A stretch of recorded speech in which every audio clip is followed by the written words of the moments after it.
안녕하세요. 오늘의 사연 읽겠습니다.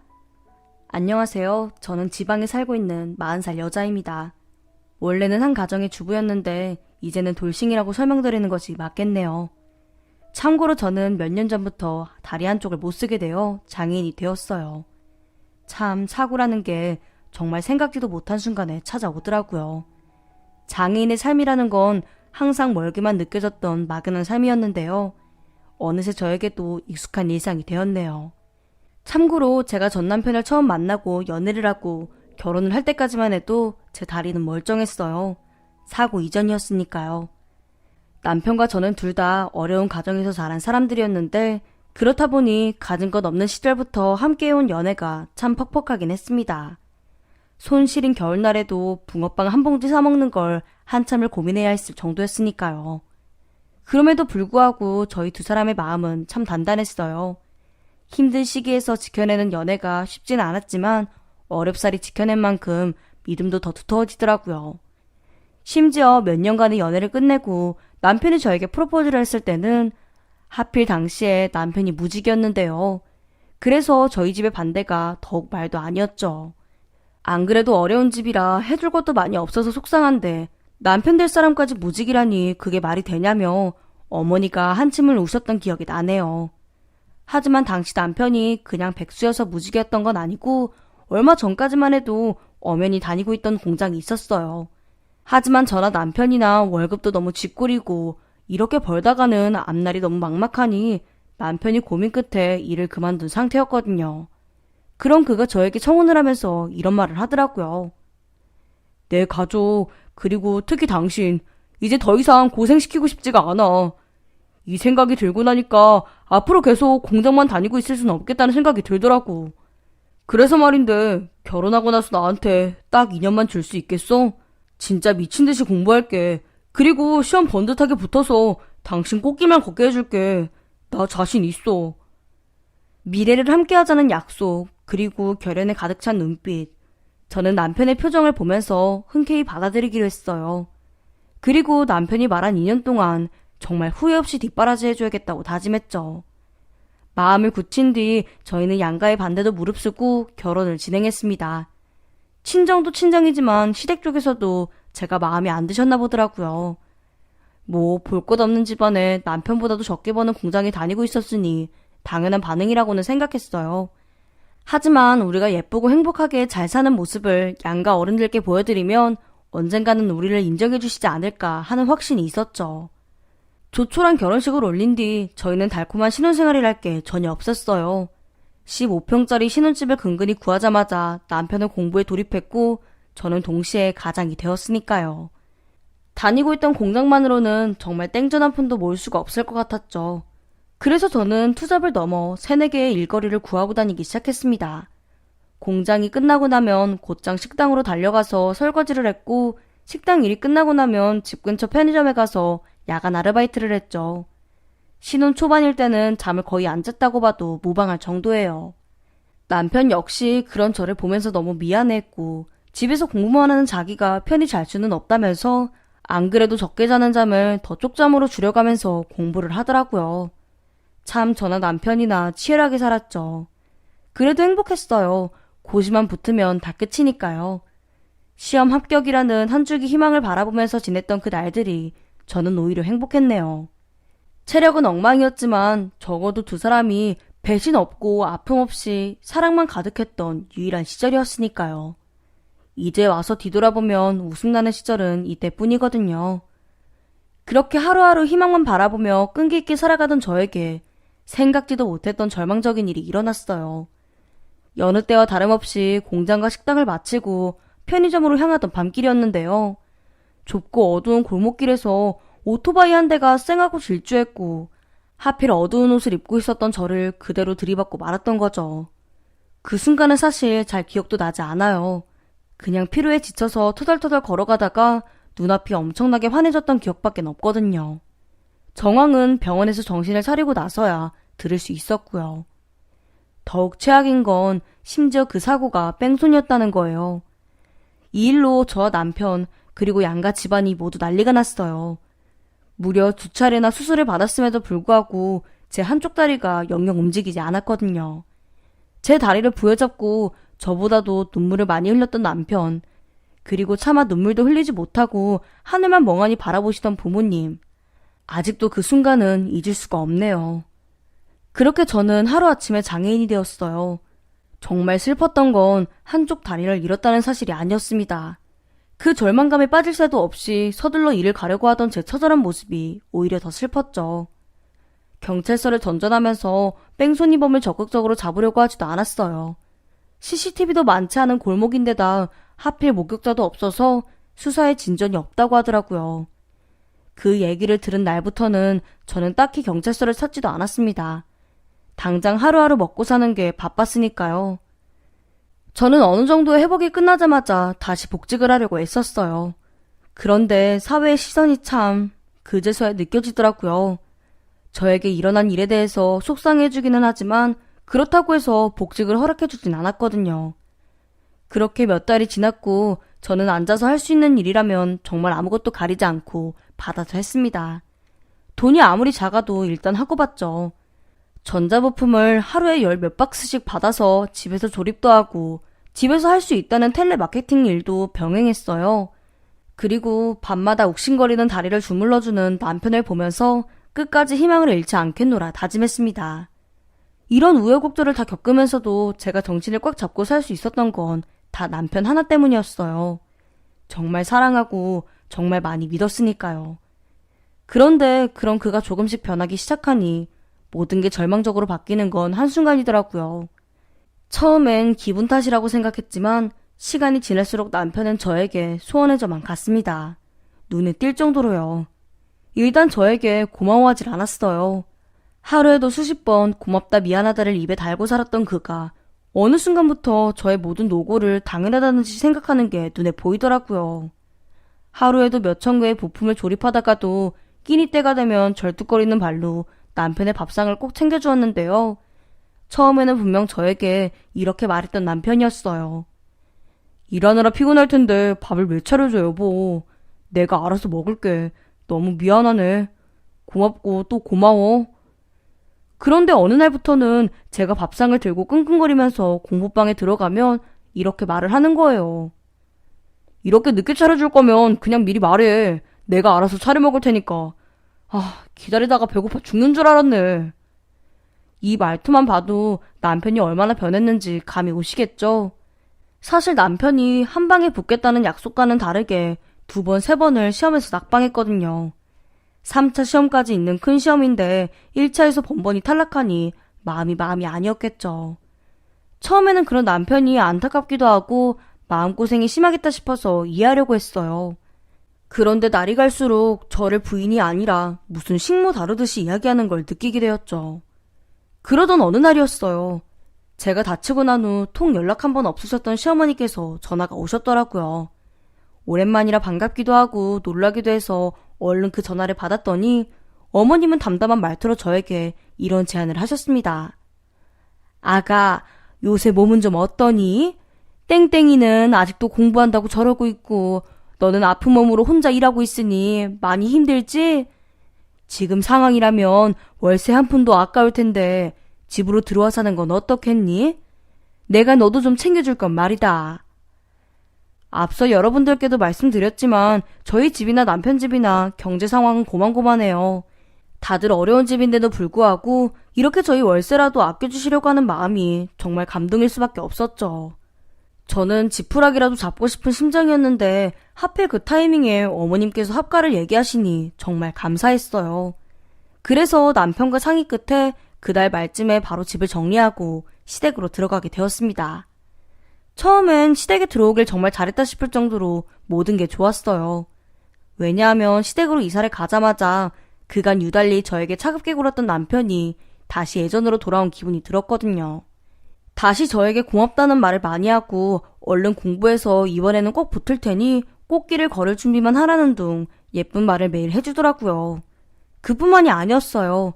어머님과 남편이 제 거동을 정말 필요 이상으로 많이 챙겨주셨습니다. 이사와 동시에 집안일은 손도 못 대게 하고 심지어 화장실 가는 것까지 도와주려고 할 정도였으니까요. 시간이 지날수록 정말 이사 오길 잘했다는 생각이 들 수밖에 없었어요. 단 한 가지 걱정이 있다면 남편의 시험 결과가 계속 좋지 않았다는 점인데요. 시댁으로 이사를 오면서 남편 역시 선택의 기로에 서 있었어요.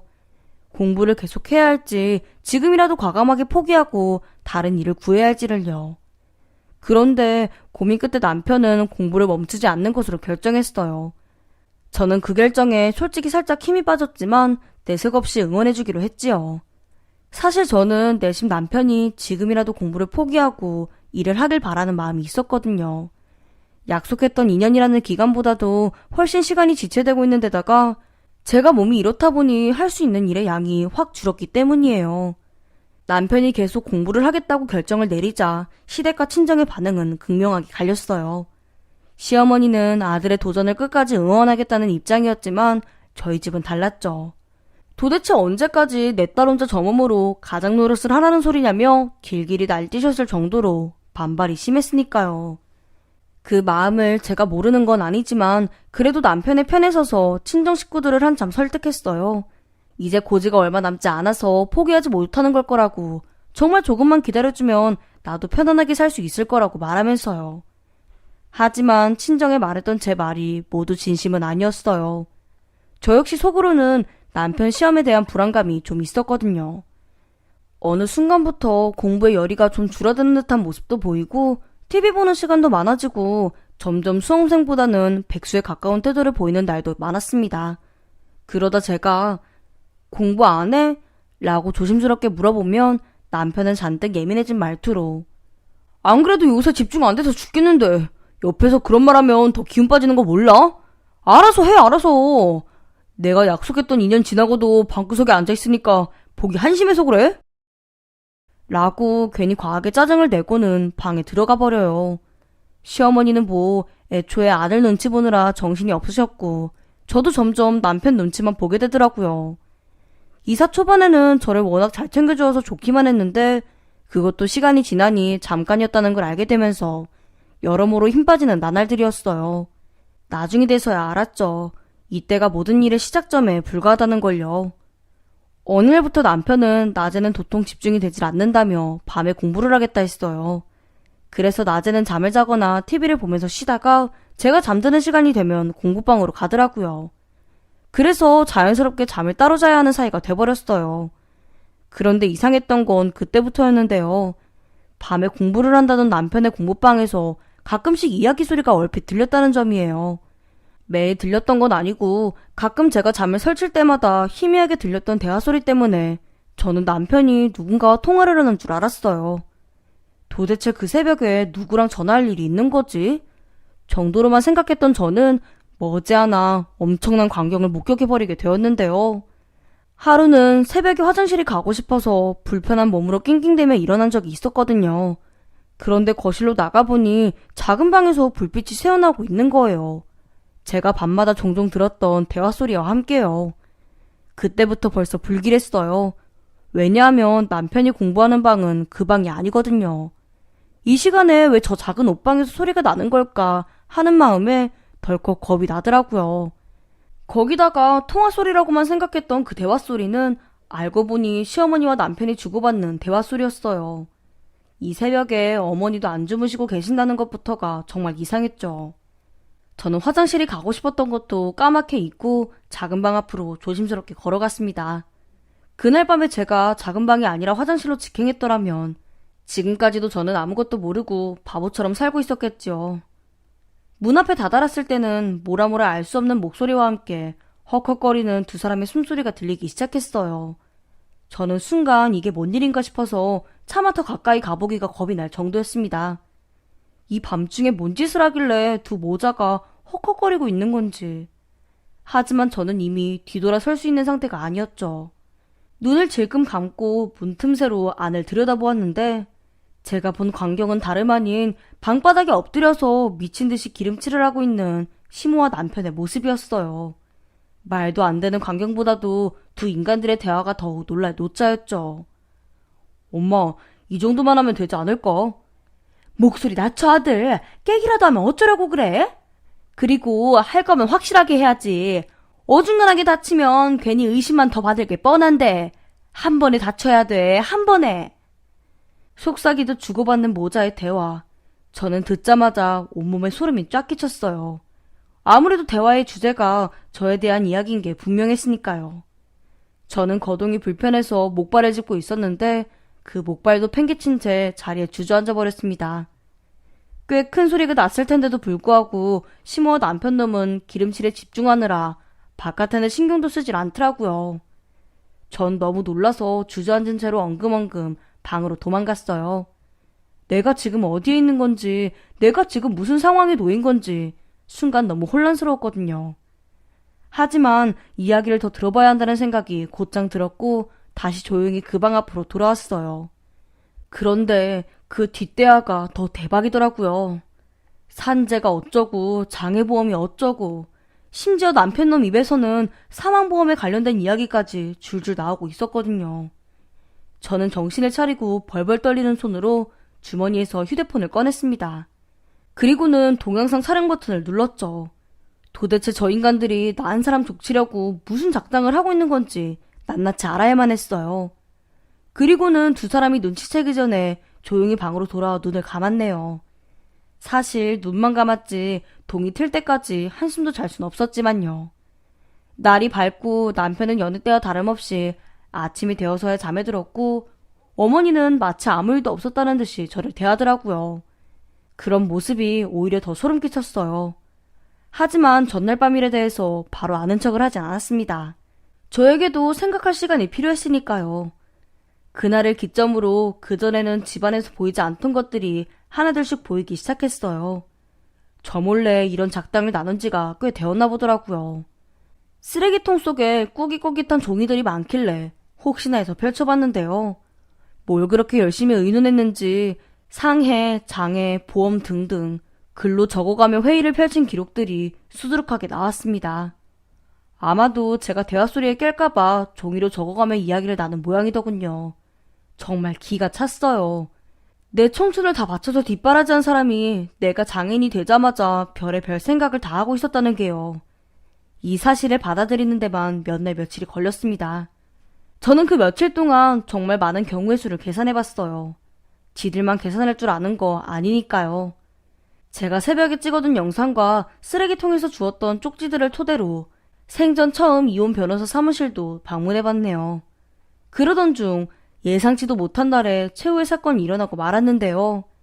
제가 나빠지길 바랬을 그 작은 방 기름칠이 이제야 교묘하게 완성이 되었나봐요. 한 날은 시모가 저더러 작은 방에 가서 빨간 윗돌이 하나를 꺼내줄 수 있겠냐고 묻더라고요. 아무리 내가 새벽에 작당 모이를 발견했다 쳐도 그것과는 상관없을 정도로 정말 티나게 행동하는데 정말 모르는 척하기가 힘들었어요. 시댁으로 이사 후 제가 화장실만 가도 거동이 불편하겠다면서 저를 도와주었던 인간들이었잖아요. 그런데 하루아침에 잔심부름을 시키시다니요. 저는 시모의 부탁에 이렇게 대답했습니다. 죄송해요, 어머니. 제가 오늘따라 다리가 유독 찌릿찌릿한 게 불편해서요. 제 대답이 의외였는지 시모는 잠깐 당황하더니 그럼 자기가 다녀오겠다고 하고 넘어가더라고요. 그런데 정말 티나게 행동하는 건 어머니보다 남편놈이었어요. 같은 날 저녁에 저더러 작은 방에다가 깜짝 선물을 놔뒀으니 가서 확인해보라는 거예요. 그 말을 듣는데 정말 실망스러움과 동시에 치욕스러운 감정이 동시에 들었어요. 어떻게 그 우여곡절을 같이 한 동반자를 기름칠 가득한 방으로 유인할 수가 있는 건지요. 저는 남편의 말에 뚜껑이 열리는 기분이 들었고 제 옆에 세워뒀던 목발을 잡고 벌떡 일어서서 이렇게 말했어요. 오냐, 가주마. 제대로 꼬꾸라져야 되니까 목발 없이 한 발로 들어가 줄까? 어때? 제가 벌개진 눈으로 남편에게 이렇게 쏘아붙이자 남편은 순간 꿀먹은 벙어리가 된 듯 뻥진 표정으로 절 바라봤고 시모의 표정 역시 남편과 다를 바 없었어요. 많이 놀랬는지 입도 뻥끗 안 하는 두 사람을 보며 저는 한마디 더 얹었습니다. 사람이 얼마나 바닥이면 며느리가 다치고 부인이 다친 건데 돈 타먹을 작정이나 하고 있었을까? 당신들 밤마다 작당 모의한 거 녹음 철저하게 다 되어 있으니까 꿈도 꾸지 마세요들. 그 말과 동시에 제 무릎을 잡고 엉엉 울기 시작한 건 다름 아닌 시모였습니다. 자기의 생각이었다며 자기 아들내미는 아무 잘못 없다며 그 와중에도 지 아들 챙기기 바쁘더라고요. 더 꼴배기 싫었던 건 남편 새끼였어요. 정말 묵묵부답 그 자체였고 뭐라 한마디 사가도 해명도 없는 모습이 뻔뻔하게 그저 없었거든요. 도대체 저에게 보여준 모습 중 어디까지가 진짜였고 가짜였는지도 알 수가 없는 노릇이었죠. 그런데 제 다리를 붙잡고 사정에 사정을 하던 시모가 이런 택도 없는 멘트를 날리는 거예요. 아가, 정말 다 내 잘못이었다. 근데 그래도 내 아들이랑 죽어도 헤어져야겠다면 이번 시험 끝날 때까지만 기다려줄 수 있겠니? 이번이 정말 마지막이다 생각하고 치르는 시험인데 당장 수입이 끊겨버리면. 이 와중에도 지 아들 시험, 지 아들이 먹고 사는 걱정밖에 없다는 걸 정말 잘 알겠더라고요. 저는 쓴 웃음을 지으며 시무를 내려다봤고 덤덤한 말투로 이렇게 대답했어요. 진짜 기가 차네. 모전자전 잘 봤습니다. 근데요, 어머니 아지 새끼 법원에서 깔끔하게 끝내기 싫으면 경찰서까지 보내줄 의향 있거든요, 나? 그러니까 어디 한마디만 더 내뱉어보세요, 어머니. 네? 본 적 없던 저의 표정과 말투에 시모는 잡고 있던 제 다리를 쓱 놓으셨어요. 그리고는 소파에 앉아있던 남편과 멍하니 눈빛을 주고받더라고요. 끝까지 입도 뻥끗하지 않는 남편놈, 그 와중에도 대가리 굴리고 있을 생각하니 더 역겨웠네요. 더 볼 것도 없고 들을 말도 없으니 저는 그대로 그 집에서 나왔습니다. 그대로 택시를 타고 친정으로 향하는데 정말 친정 부모님한테 너무 죄송하고 죄송해서 하염없이 울기만 했던 기억이 나네요. 하지만 어쩌겠어요. 저 쓰레기들 사이에서 계속 살 수는 없는 노릇인데요. 그렇게 몇 주가 흘렀고 남편놈의 시험일이 다가왔습니다. 결과는 뭐 안 봐도 아시겠지만 아주 당연히 떨어졌답니다. 그 소식은 제가 굳이 찾아보지 않아도 곧장 들을 수 있었어요. 결과 발표가 나자마자 시모가 저에게 전화로 고래고래 소리를 질렀거든요. 저더러 니년이 소동을 일으켜서 내 아들이 마지막이라고 생각하고 준비했던 시험에 집중을 못했다. 라고요. 정말 저 그 소리 듣고 어이가 없어서 껄껄 웃었네요. 시모 승질이 좀 있는 건 알았어도 본색이 이 정도일 줄은 상상도 못했어요. 사실 저는 남편에게 마지막 선물을 준비하고 있었거든요. 시험 결과 발표일까지 이혼소송 준비만 꼼꼼하게 해두고 기다리고 있었습니다. 그리하여 시험 불합격 소식과 함께 이혼소송장을 받았을 남편. 생각만 해도 기분이 후련하네요. 정말 웃긴 건 제 소송장을 받자마자 이혼을 만류하던 그들이 말을 싹 바꿨다는 거예요. 남편이 뒤늦게 저한테 전화가 와서는 아니, 내가 이혼 안 해준다고 했다고 소송으로 갈 일이야? 합의로 깔끔하게 가면 되지 뭔 소송이야. 이혼해줄 테니까 합의로 가자 제발. 이렇게 되면 너나 나나 피곤해져. 어? 이러더라고요. 저는 활짝 웃으면서 대답해줬어요. 나도 그러고 싶었는데 내가 의뢰했던 변호사분께서 절대 그러지 말라고 하시더라고. 합의 이혼으로 처리하기엔 니들이 꾸민 짓이 너무 명백해서 나한테 불리하다나 뭐라나. 제 말에 남편은 또 꿀먹은 벙어리가 됐길래 피식 웃고 끊었어요. 정확히 탈락 발표가 나고 3시간도 지나지 않아서 시모와 남편은 저희 친정집 앞까지 찾아와서 울고불고 난리가 났고요. 하지만 그런 액션에 마음 약해질 저도 아니고 저희 가족은 더욱 아니었죠. 한참을 질척거리다가 저희 어머니한테 양동이 가득 찬 물벼락을 맞고는 돌아갔답니다.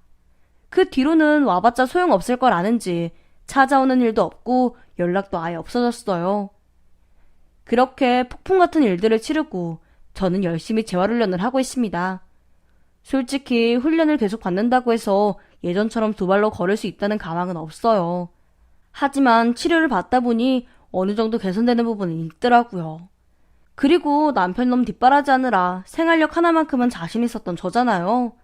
그래서 그런지 이혼하고 보니 이 생활력이 저의 자립심에 아주 큰 도움이 된다는 걸 여러모로 느끼고 있어요. 그 새끼가 사라지고 난 빈자리가 생각했던 것보다는 크지 않더라고요.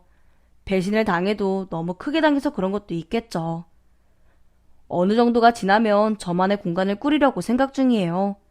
특히나 요즘은 장애우들 모임에도 나가고 돈 버느라 손도 못 댔던 책도 한 권 두 권씩 보면서 여유를 찾고 있는데요. 여러분들께 허심탄회하게 저의 비밀을 털어놓았으니 이제는 더욱더 앞만 보고 활기차게 살아야겠다는 생각이 드네요. 저의 긴 이야기 들어주신 모든 분들께 감사드립니다. 안녕하세요. 저는 그저 평범한 결혼 생활을 원하는 30대 후반의 여성입니다. 요즘엔 큰 고민이 생겨서 이렇게 사연을 보내게 되었는데요. 한번 들어보시고 어떻게 하면 좋을지 조언해 주시면 큰 도움이 될 것 같네요. 긴 설명할 거 없이 바로 제 얘기를 해보겠습니다. 제 남편은 모태솔로였습니다. 남편과 저는 지인의 소개로 만났는데 한 번도 여자와 사귀어 본 적이 없다는 그 말을 듣고 소개팅을 주선해준 지인에게 엄청 화를 냈지요. 그게 큰 문제냐고 하실 수 있겠지만 지금 우리가 20대가 아니잖아요. 저는 이미 그때 30 중반이었는데 어떻게 연애도 한 번 안 해본 모태솔로를 만나겠어요. 저는 결혼을 염두에 두고 남자들을 만나고 있었기 때문에 일일이 연애 코칭을 해가면서 남자를 만나고 싶지 않았지요. 뭐 그렇다고 제가 연애 경험이 많은 건 아니었습니다. 대여섯 명의 남자와 사귀었던 어쩌면 평범한 연애사를 가졌지요. 그런데 모태솔로라니. 그래서 정말 미안하지만 그 소개팅남에게 제 생각을 말하곤 자리를 일어서려고 했습니다. 하지만 그 순간 그 소개팅남이 불쑥 제 손을 잡더니 그동안의 사정을 얘기해 주더군요. 그 소개팅남은 아버지가 많이 아프다고 했습니다. 그래서 어머니가 병간호를 했고 생활비 때문에 다른 데 신경을 쓰면서 살 수 없었다고요. 물론 중간중간에 좋아하는 여자도 있었고 짜릿짜릿한 썸도 타봤다더군요. 게다가 자기를 쫓아다녔던 여자들도 있었다고 하면서 묻지도 않은 얘기들까지도 다 털어놓았습니다. 하긴 모태솔로에 대한 편견 때문이었지 그 소개팅남은 제법 잘생긴 편이었어요. 게다가 여자 앞에서 얼굴이 빨개진다거나 말을 못할 정도로 수줍음이 많거나 하지도 않았지요. 이렇게 멀쩡하고 괜찮은 남자가 그동안 연애를 왜 못해봤을까 그런 생각을 했었는데 소개팅남의 말을 듣고 보니 좀 이해가 가더군요. 집에 아픈 사람이 있으면 그렇게 신경이 쓰이는 거니까요. 20대 때는 돈 벌려고 일부러 연애를 안 했고 그러다 보니 익숙해져서 쭉 안 하게 됐을 뿐이에요. 저 어디 하자 있거나 하는 놈은 아닙니다. 모태솔로라고 하자 있다고 하는 건 아닌데 그럼 갑자기 연애를 해야겠다고 마음먹은 이유는 뭐예요? 아버지 돌아가시고 나니까 좀 여유가 생기더군요. 그리고 그제야 제가 이렇게 나이가 들었다는 걸 깨달았고요. 저와 소개팅남의 이야기를 듣고 있던 지인도 대화에 끼어들었습니다. 요즘 세상에 부모님한테 진심으로 잘하는 사람 드물다면서 남자 편에서 거들었지요. 게다가 얼굴도 반반하지 돈도 많지. 어디 하자가 있는 것도 아닌데 다만 연애를 다른 사람처럼 못해본 게 흠이지만 그건 사는데 아무 문제가 안 되는 거라면서 저를 설득하려고 노력했습니다. 더군다나 아버지 돌아가시고 시어머니 될 분은 시골에 사셔서 시댁 부담 전혀 없다고 말이지요. 그렇게 설득하길래 한두 번 더 그 남자를 만나보기로 마음 먹었습니다. 하지만 아무리 생각해도 모태솔로라는 게 저를 압박하더군요. 설레지도 않고 그래서 관심이 잘 생기지 않았습니다. 그리고 그런 우려는 데이트할 때마다 계속되었어요. 아주 사소한 일들, 이를테면 음식을 주문하거나 극장에 가서 예매를 할 때에도 제가 대부분 리드를 하게 되었고 그게 너무 신경 쓰였습니다. 그래서 몇 번 가볍게 만나다가 그만 만나야겠다고 솔직히 털어놓았어요. 그런데 그는 몇 번만 더 만나보자면서 저를 설득하더군요. 자기가 더 잘하겠다고 하면서요. 그렇게 고민이 많던 어느 날 결혼한 친구들과 오랜만에 만난 자리에서 저는 제 생각이 아주 근시안적이었다는 걸 깨달았습니다. 그 친구들에게 저는 설레지 않는 남자와 결혼을 해도 될까 하고 조언을 구하고 있었지요. 그런데 한결같이 유부녀인 친구들이 그 남자를 잡으라고 말하더군요. 결혼해봐. 가정적인 남자가 최고야. 설레는 남자와는 연애만 하고 결혼은 안정적인 남자랑 해야 돼. 맞아. 결혼이라는 게 별거 없어. 가정적인 남자가 최고야. 게다가 돈도 많은데 뭐가 문제야? 부모님 잘 챙겨주는 남자 좋지. 게다가 부모님 생계까지 책임졌었다며. 그럼 부지런하고 생활력이 있다는 거고 식구들 굶기지는 않는다는 거잖아. 그리고 널 엄청 쫓아다닌다면서? 그래, 듣고 보니까 배부른 고민인 것 같아. 여자 나이 35살에 그런 남자 어디서 또 만나겠니? 모태솔로라서? 그건 사는데 아무 지장 없어. 오히려 그 나이에 과거 추잡한 남자들 만나는 것보다 훨씬 낫지. 그렇게 친구들은 본인들과 지인들의 경험담을 풀어놓으면서 가정적인 남자가 최고라는 결론을 제게 내려주었지요. 그런 측면에서 본다면 그 남자는 괜찮은 남자라는 생각이 들기 시작했습니다. 일단 그와 결혼하면 엄청 가정적일 거란 생각은 처음부터 들었으니까요. 누구보다 절 잘 아는 친구들은 그동안 제가 만났던 시답지 않은 과거의 남자들과 비교하면서 지금의 남자가 얼마나 괜찮은 남자인지도 각인시켜주더군요. 그제야 마음이 좀 움직였습니다. 생각해보니까 그동안 만났던 남자들 중에서 이렇게 안정감을 준 남자는 없었던 것 같아요. 그래서 만날 때마다 기분이 극과 극이었죠.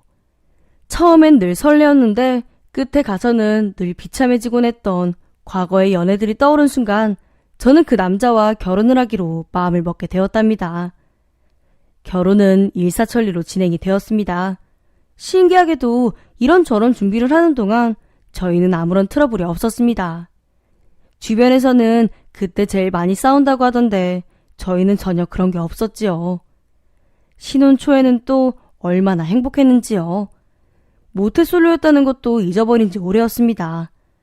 오죽했으면 제가 이 남자를 만나기 위해서 그동안 이상한 놈들만 만나왔나 보다 하는 생각까지 들더라니까요. 그리고 인생에서 제일 큰 결정이 바로 결혼이잖아요. 결혼할 사람을 참 잘 고르는 것 같아서 제 스스로도 뿌듯했습니다. 어디 가서 자랑도 막 하고 싶어질 만큼요. 남편이 한번 예뻐 보이기 시작하니까 모든 행동들이 예뻐 보이기 시작하더군요. 아마 제 마음도 그를 많이 사랑하게 된 것 같았습니다. 그렇게 아주 자연스럽게 저희는 아이가 생겼습니다. 양가 부모님에게도 기쁜 소식을 전해주었지요. 그쯤 저희 친정 부모님은 제주도로 이주를 해서 내려가 있는 상태셨어요. 노후를 편안하게 지내신다고 해서 그러라고 했지요. 그런데 막상 임신을 하고 나니 덜컥 겁이 났습니다. 육아를 도와줄 수 있는 친정 엄마가 제 옆에 없다는 게 말이죠. 왜냐하면 제가 임신 초기에 겪는 입덧 때문에 고생을 하고 있었기 때문이었어요. 저는 처음에는 제 입덧이 남들 다 겪는 수준의 고통일 거라고 생각했습니다. 비린 냄새에 그냥 훅 구역질이 나는 건 평범한 일일 거라고요. 그런데 제 입덧의 수위는 점점 세지기 시작하더군요. 문제는 바로 회사 생활이었습니다. 탕비실에 들어갔다가 저는 사람들이 다 보는 앞에서 구토를 하고 말았지요. 누가 냉장고 문을 열어놓았는지 이상한 잡내들이 풍겼으니까요. 그래서 그날 회사를 조퇴하고 집으로 가야만 했습니다.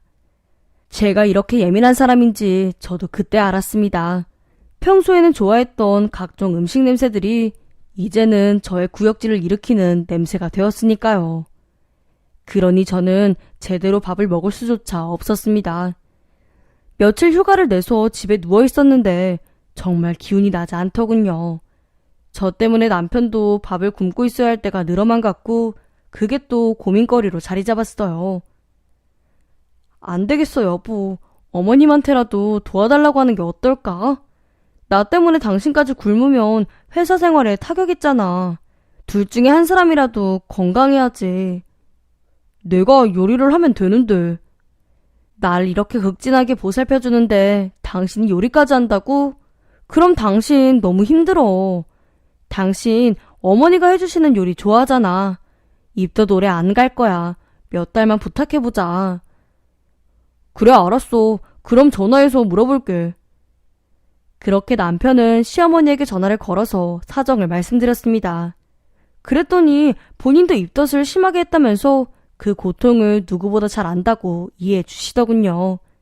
당해보지 않은 사람은 모른다고 하면서 제 편을 들어주시니 정말 고마웠습니다. 사실 회사에서는 입덧을 심하게 하는 제게 유난 떤다고 하시는 분들도 있었으니까요. 그렇게 다행히 저를 예뻐해 주시는 시어머니 덕분에 남편의 저녁밥 걱정은 한시름 놓게 되었어요. 저는 사실 신혼 초부터 시어머니 눈치를 안 보는 편이었습니다. 시어머니가 침대에 누워있으라고 하면 정말 침대에 가서 하루 종일 누워있곤 했었으니까 저는 시어머니와 사는 게 괜찮을 거라고 착각했었어요. 물론 나중에는 땅을 치면서 후회했지만요. 그렇게 시어머니가 저희 집으로 와서 지내기 시작했고 저는 제 입덧 때문에 너무 힘들어서 거의 누워만 있어야 했습니다. 입덧이 정말 사람을 말라죽일 작정인 것 같았어요. 게다가 입덧은 임신 초기에만 하는 줄 알았는데 그 기간은 점점 길어져만 갔지요. 냉장고 음식 냄새 때문에 하루에 몇 번씩 구역질과 구토를 해야 했습니다. 그래도 이렇게 제가 힘든 건 다 참을 수 있었습니다. 근데 만에 하나 아이가 건강하지 않으면 어쩌나 하는 걱정이 들어서 어떻게든 밥을 먹고 싶었는데 게다가 지금 아이가 얻을 수 있는 영양분은 산모가 먹는 것뿐이라는 걱정 때문에 음식을 먹었다가 토했다가를 반복하기도 했어요. 어머니, 건강한 아이 맞겠죠? 그럼 얼마나 건강한 아이가 태어나려고 이렇게 엄마를 고생시키나 몰라. 나도 입덧 심하게 해서 이렇게 든든한 아들 낳았잖아. 아무래도 우리 아들처럼 건강한 녀석이 나오려나 보다. 시어머니는 저를 안타깝게 바라보면서 걱정하지 말라고 다독여 주시곤 했습니다. 그래서 너무 감사했지요. 어떨 땐 남편이 시어머니를 닮아서 이렇게 다정한가 보다 싶더군요. 친정 엄마보다 저를 따뜻하게 대해주시는 시어머니가 있어서 얼마나 감사하던지. 그렇게 저는 가족들의 보살핌 속에서 지냈습니다. 그런데 회사는 역시 저의 이런 입덧을 너그럽게 이해해주지 않았어요. 임신 초기라고 업무를 제외시켜주거나 배려해주는 건 없었습니다. 오히려 그런 눈치 때문에 더 악착같이 업무를 하게 되었고 임신한 걸 티내지 않으려고 노력했어요. 그런데 도저히 점심시간에 다 같이 식사하는 자리에는 참석할 수가 없었습니다. 회의 끝나고 다 같이 회식하는 자리에도 갈 수가 없어서 상사들의 잔소리를 듣게 되었지요. 제가 입덧이 심하다고 그렇게 말씀드렸지만 남자분이신 상사들은 전혀 공감하지 못하셨습니다. 심하면 얼마나 심하다고 그러냐는 식이어서 저는 결국 회사를 그만두었어요. 다행히 남편도 시어머니도 제가 회사를 그만두는데 동의해 주었기 때문에 앞으로 저는 몸 관리에 더 집중할 수 있었습니다. 제가 집에 있기 시작하면서 시어머니는 제게 뭐라도 더 먹여보려고 이런저런 음식을 많이 하셨습니다. 초기를 벗어나서 이제 중반까지 가는데 제가 너무 밥을 안 먹으니 태아의 몸무게도 늘지 않고 있었지요. 아이를 위해서라도 억지로 먹어야 하는데 밥이 잘 들어가지 않았어요. 다른 임산부들처럼 한밤중에 딸기가 먹고 싶다거나 어느 유명 식당의 음식이 먹고 싶다거나 하는 것도 전혀 없었지요. 그렇게 저는 임신을 했는데 배가 나오긴커녕 거식증처럼 말라만 갔습니다. 제가 계속 먹고 토하고를 반복하다 보니 이제는 완전히 저녁 식사도 따로 하게 되는 수준이었어요.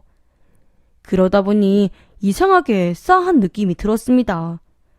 언제부턴가 시어머니는 제가 아닌 남편이 좋아하는 음식 위주로 식사를 준비하셨어요. 하기 어려운 잡채나 갈비찜도 해서 아들 상에만 놓아주시더군요. 아마도 제가 못 먹을 거라고 생각하셔서 그런가 보다 넘어가고 싶었습니다. 그러다 보니 저는 점점 말라가는데 남편은 점점 살이 찌는 그런 웃지 못할 상황이 되고 있었어요. 그렇다고 이제 와서 시어머니를 오지 못하게 할 수도 없고 남편을 굶길 수도 없는 노릇이었네요. 어머님은 냄새 안 나는 간편한 요리를 해주시면 좋은데 굳이 이렇게 매번 상을 크게 차리시는 게 갈수록 점점 불편해지더군요. 그러던 어느 날 저녁 식사할 때쯤 잠깐 거실로 나갔다가 저는 기절을 하고 말았습니다. 이상한 냄새가 온 집안에 진동을 하고 있었던 거죠. 아마도 청국장이었던 것 같은데 느낌상으로는 청국장의 1000배는 되는 냄새가 났던 것 같아요. 지금도 그때를 떠올리면 구역질이 올라올 정도입니다. 그날도 하루 종일 누워 있었는데 이불에서도 냄새가 나는 것 같아서 찝찝했습니다. 옷도 갈아입어야 할 만큼 모든 냄새들에 민감해지고 있는 것 같았지요. 그렇게 매트리스의 커버까지 분리한 뒤 베개니에도 냄새가 배어있는 것 같아서 다 분리했습니다. 그러다 저는 너무 깜짝 놀랄 만한 장면을 목격하게 되었습니다. 바로 제가 베고 있던 베개 안에 이상한 게 들어있었던 거죠. 저는 너무 찝찝해서 코를 틀어막고 그 안에 있는 걸 집어 들었습니다. 그리고 저는 그게 뭔지 확인한 순간 나도 모르게 다시 구토를 하고 말았지요. 그때 밖에 있던 시어머니와 남편이 제 구역질 소리를 듣고 급하게 안방으로 들어왔습니다. 무슨 일이야? 왜? 여보, 저것 봐. 뭔데 그래? 어? 이게 뭐야? 여자 팬티잖아. 이거 내 팬티도 아닌데 당신이 여기 넣었어? 하필 내 베개에? 저는 너무 흥분해서 남편을 향해 고함을 지르다시피 하며 따졌습니다. 제가 아니면 남편이 놓았을 테니까요. 그런데 그게 분명 여성 팬티여서 너무 화가 났지요. 한편으로는 남편이 제가 모르는 변태 기질이 있나 싶기도 해서 소름도 돋더군요. 아니, 왜 그러냐? 그거 가지고. 이게 그렇게 큰 소리 칠 일이야? 그래, 그거 내가 넣었어. 무슨 문제 있니? 아니, 이걸 왜 놓으신 거예요? 저한테 말도 없이. 그래야 아들 낳는 써. 내가 아들 낳을 때 입었던 팬티 찾아내느라 엄청 힘들었다니까. 아니, 니들 왜 그러냐? 네, 범인은 바로 시어머니였습니다. 그런데 놀라게 해서 미안하다는 게 아니라 너무 당당하게 나오더군요. 게다가 본인이 입던 팬티였다니. 저는 그 말을 듣자마자 속이 더 메스꺼워서 화장실에 갔다 와야 했습니다. 제 반응을 보고 남편도 깜짝 놀라서 시어머니를 안방 밖으로 불러내더군요. 엄마, 저게 뭐야, 어? 아들 낳으라고 저렇게 한 거야? 그래야 아들을 낳는다잖아. 내가 그걸 입으라고 한 것도 아닌데 이렇게 난리칠 일이야? 그걸 입게 한다고? 엄마가 30년 전에 입었던 저 팬티를? 아, 엄마, 정말 이건 아니지. 남편과 시어머니는 거실에서 다투었습니다. 그러는 동안 저는 다시 허탈해진 표정으로 침대에 앉았지요. 그러고 보니 평소에도 시어머니는 아들을 낳아야 한다는 뉘앙스를 풍기곤 했습니다. 그래도 그게 시어머니의 바람일 정도라고 웃어 넘기곤 했지요. 지금이 조선시대도 아니고 아들, 딸 차별이라니. 게다가 이렇게까지 대놓고 아들을 낳으라고 하실 줄은 몰랐어요. 시어머니는 남편이 정색하면서 그 팬티를 가져가라고 하는 그 말에 상처를 받고 다시 촌으로 내려가 버리셨습니다. 그렇게 우여곡절 많은 시간을 보내고 6개월 차쯤 되니 입덧도 안정을 되찾더군요. 배도 점점 불러왔고 태아의 몸무게도 평균 수준까지 올라가고 있었습니다. 저는 그래도 늘 걱정이었어요. 임신 초기에 밥을 많이 못 먹은 게 행여 아이에게 영향을 줄 것 같아서 산부인과 가는 날에는 늘 긴장이 됐지요. 그날도 그런 날 중 하루였습니다. 초조하게 산부인과 갈 준비를 하는데 갑자기 초인종이 울리더군요. 어머니, 무슨 일이세요? 오늘 산부인과 가는 날이라며? 너 혼자 가면 힘들어. 같이 가자. 저 혼자 가도 괜찮은데. 이제 입덧도 잦아들었고 안정기라서 괜찮아요. 그럼 여기까지 왔는데 혼자 가겠다는 거야? 아니요. 그런 말은 아니지만 어머니 힘드실까 봐요. 저는 같이 가주시면 감사하죠. 아마 그 백인이 사건 이후 시어머니는 여전히 화가 나 있는 것 같았습니다. 오자마자 말투가 저를 톡톡 쏘아대는 것 같았지요. 하긴 그동안 저도 제대로 사과를 받지 못했고 그렇다고 사과를 하지도 못했어요. 저희는 그날의 일에 대해 한 번도 입 밖으로 꺼낸 적이 없는 것 같았습니다.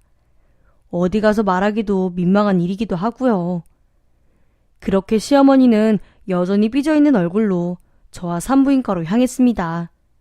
마침 그날 남편한테 갑자기 일이 생겨서 혼자 가야 했는데 한편으로는 잘 됐다고도 생각했어요. 어머님이 운전도 대신해 주셔서 편하게 산부인과에 갈 수 있었지요. 시어머니 입장에서도 그날 이후 불편하셨을 텐데 이렇게 선뜻 시간을 내어주셨으니 그날 일은 다 풀어버렸으면 하는 마음도 컸습니다. 그런데 산부인과 진료를 받으면서 저는 또 한 번 시어머니의 의도에 대해 제게 자신이 입던 팬티까지 물려주었던 기이한 행동에 대해 다시 한번 생각하게 되었습니다. 선생님, 저 녀석이 바지를 좋아합니까? 치마를 좋아합니까? 이젠 잘 보일 때가 됐잖아요. 그쵸? 초음파로 진찰을 해주던 의사가 시어머니의 말을 듣고는 웃었습니다. 어머님, 이젠 그런 말 해주면 안 돼요. 아주 건강하게 잘 크고 있으니까 아들이든 딸이든 잘 키우시면 됩니다. 아니, 의사 선생님, 왜 그런 말을 못 해줍니까? 그냥 치마인지 바지인지만 말해주세요. 그래야 출산용품도 준비할 거 아닙니까? 이제는 그런 말 해주면 안 된다고 말씀드렸잖아요. 손가락 5개, 발가락 5개, 그리고 여기 눈, 코, 입 다 정상이고. 아니, 의사 양반, 이렇게 늙은이가 묻는데도 왜 시원하게 대답을 안 해줍니까? 우리 아들이 나이가 많아서 아들을 낳아야 마음이 놓인다니까요. 그럼 초음파로 거기만 찍어서 주세요. 그 거시기 쪽으로만. 집에 가서라도 확인해 볼 테니까 사진도 한 장 뽑아주시고요. 아유, 이 어머님 보통이 아니시네. 시어머니와 의사 선생님은 티격태격하면서 두 분 다 한 채 양보를 안 하셨습니다. 지켜보고 있던 제가 더 땀이 뻘뻘 나더군요. 성별 확인을 해줄 수 없는 의사 선생님도 끝까지 좋은 얘기를 해주지 않는 걸 보고 저는 대략적으로 감은 잡고 있었어요. 태아가 아들이 아니라 딸이라는 걸요. 시어머니는 급기야 눈을 초음파 화면에 가져다 대고 아들인지 아닌지를 확인하더군요. 그러면서 한숨을 푹푹 쉬셨습니다. 아휴, 딸이니까 말을 안 해주는 거예요? 의사 선생님이 말을 안 해주니까 더 답답하기만 해서. 시어머니는 아무리 봐도 남자가 아닌 것 같다면서 고개만 갸우뚱했습니다. 그리고 그런 시어머니를 보면서 의사 선생님은 진찰을 그만두었지요. 어쩐지 아침부터 산부인과에 동행해 주겠다고 할 때부터 알아봤어야 했는데. 그날 집으로 돌아가서 저는 남편에게 전화를 걸어서 병원에서 있었던 일을 모조리 일러바쳤습니다. 의사 선생님한테 무리하게 행동한 것과 딸과 아들을 차별하는 그런 모습이 너무 기가 막혔지요. 게다가 제가 보기에는 분명 딸이었기 때문에 태어날 아이가 시어머니한테 상처를 받지 않게 애초에 그런 차별을 못하도록 해야겠다는 생각이 들었네요. 남편은 그런 제 하소연을 듣더니 본인도 너무 화가 났는지 다시는 못 오게 하겠다고 약속을 해주더군요.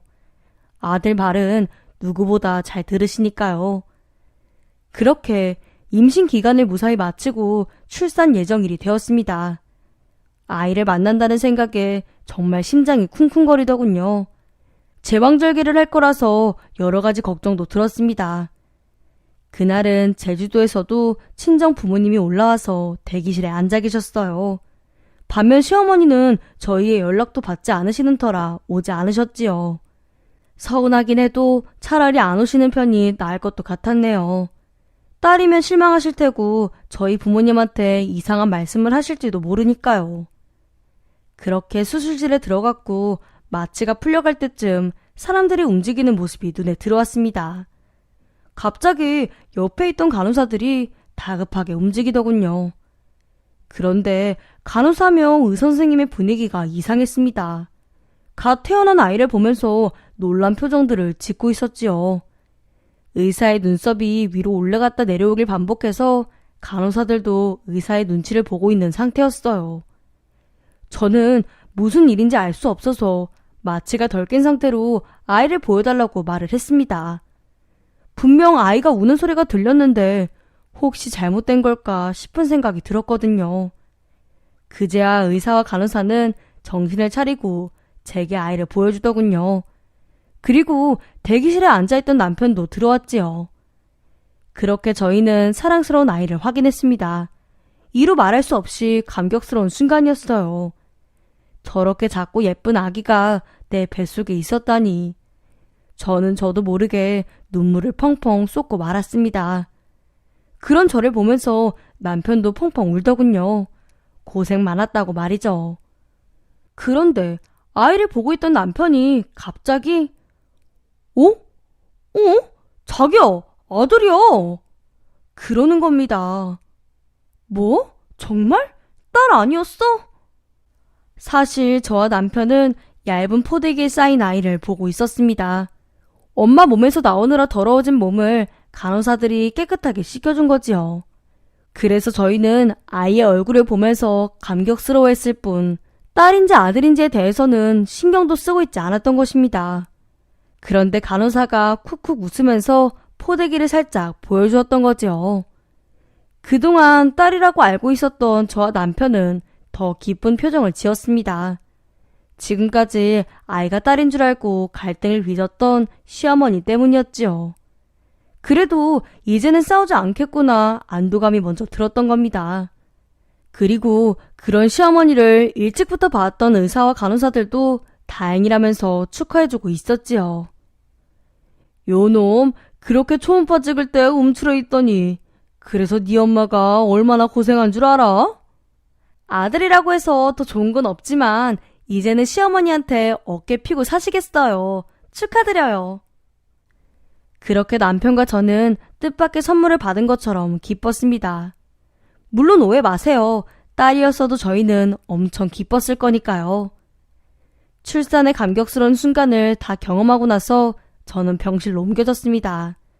모자 병동이어서 궁금할 때마다 아이의 얼굴을 쳐다봤지요. 하루 종일 아이의 얼굴만 쳐다봐도 알 수 없이 가슴이 울컥하고 뭉클해지고 하나도 지루하지 않더군요. 정말 천사가 제게 온 것 같아서 눈물이 차오르고 또 차올랐습니다. 곧이어 친정 부모님도 병실로 와 격려해 주었고 축하해 주셨어요. 무엇보다 손자 얼굴보다 딸 얼굴을 먼저 살펴봐 주시고 고생했다고 먼저 말해주는 엄마를 보니 그동안의 일들이 모두 주마등처럼 지나가더군요. 저도 엄마처럼 아이들에게 좋은 엄마가 되고 싶어졌습니다. 남편은 아들을 낳았다는 소식을 시어머니에게 전화로 알렸습니다. 그동안 아들 하시더니 이제 속이 시원하냐고 말이죠. 손녀인 줄 알고 출산날 병원에 오지도 않은 게 남편으로서는 너무 서운했던 모양이었어요. 그래서 시어머니와 둘은 또 한참 전화기를 붙잡고 다투었지요. 그런데 다음날 시어머니가 꼭두새벽부터 병실로 찾아왔습니다. 아들이라는 사실을 듣자마자 음식을 하기 시작하셨는지 바리바리 반찬통까지 들고요. 어머, 아들이라며? 거봐라, 내가 말했잖아. 그게 다 내 팬티 덕분이라고. 네? 그때 그 팬티는 다시 가져가지 않으셨어요?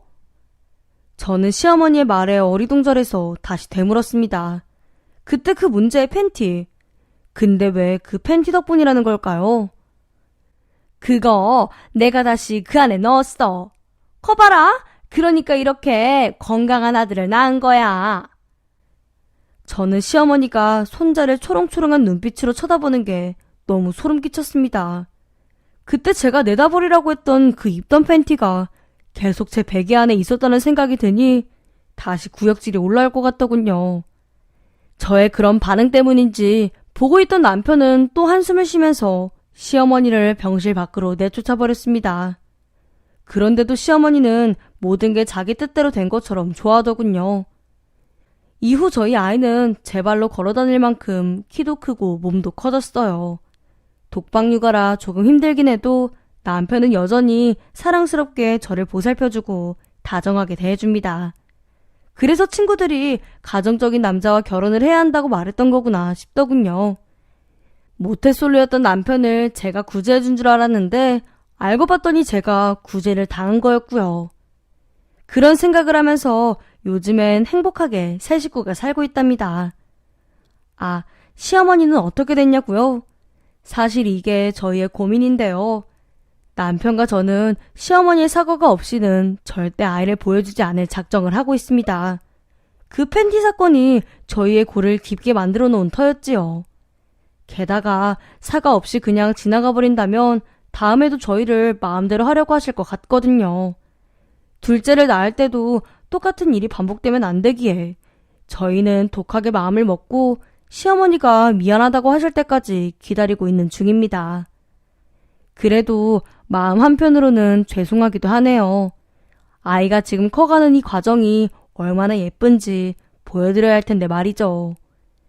이 사연을 들으시는 분들은 저희의 사연에 대해 어떻게 생각하시는지 혹시 좋은 방법이 있으시면 조언해 주세요. 긴 사연 들어주셔서 감사합니다. 안녕하세요. 저는 결혼 생활로 만신창이가 되었다가 구사일생으로 다시 제 삶으로 돌아온 여자입니다. 돌이켜보면 참 많은 일이 있었네요. 지금도 그때 생각만 하면 한숨부터 나온답니다. 어떤 일이 있었는지 제 사연을 들어주세요. 저는 어릴 때부터 역사를 좋아했어요. 특히 아주 옛날 어르신들의 삶에 관심이 많았죠. 그래서 자연스럽게 한국의 고대사를 전공하는 학과로 진학을 하게 되었어요. 그것도 누구나 이름을 대면 알만한 명문대로 말이죠.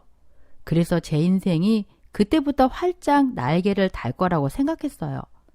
제가 하고 싶었던 공부도 할 수 있고 명문대를 나왔기 때문에 뭐든 할 수 있을 거라고 생각했지요.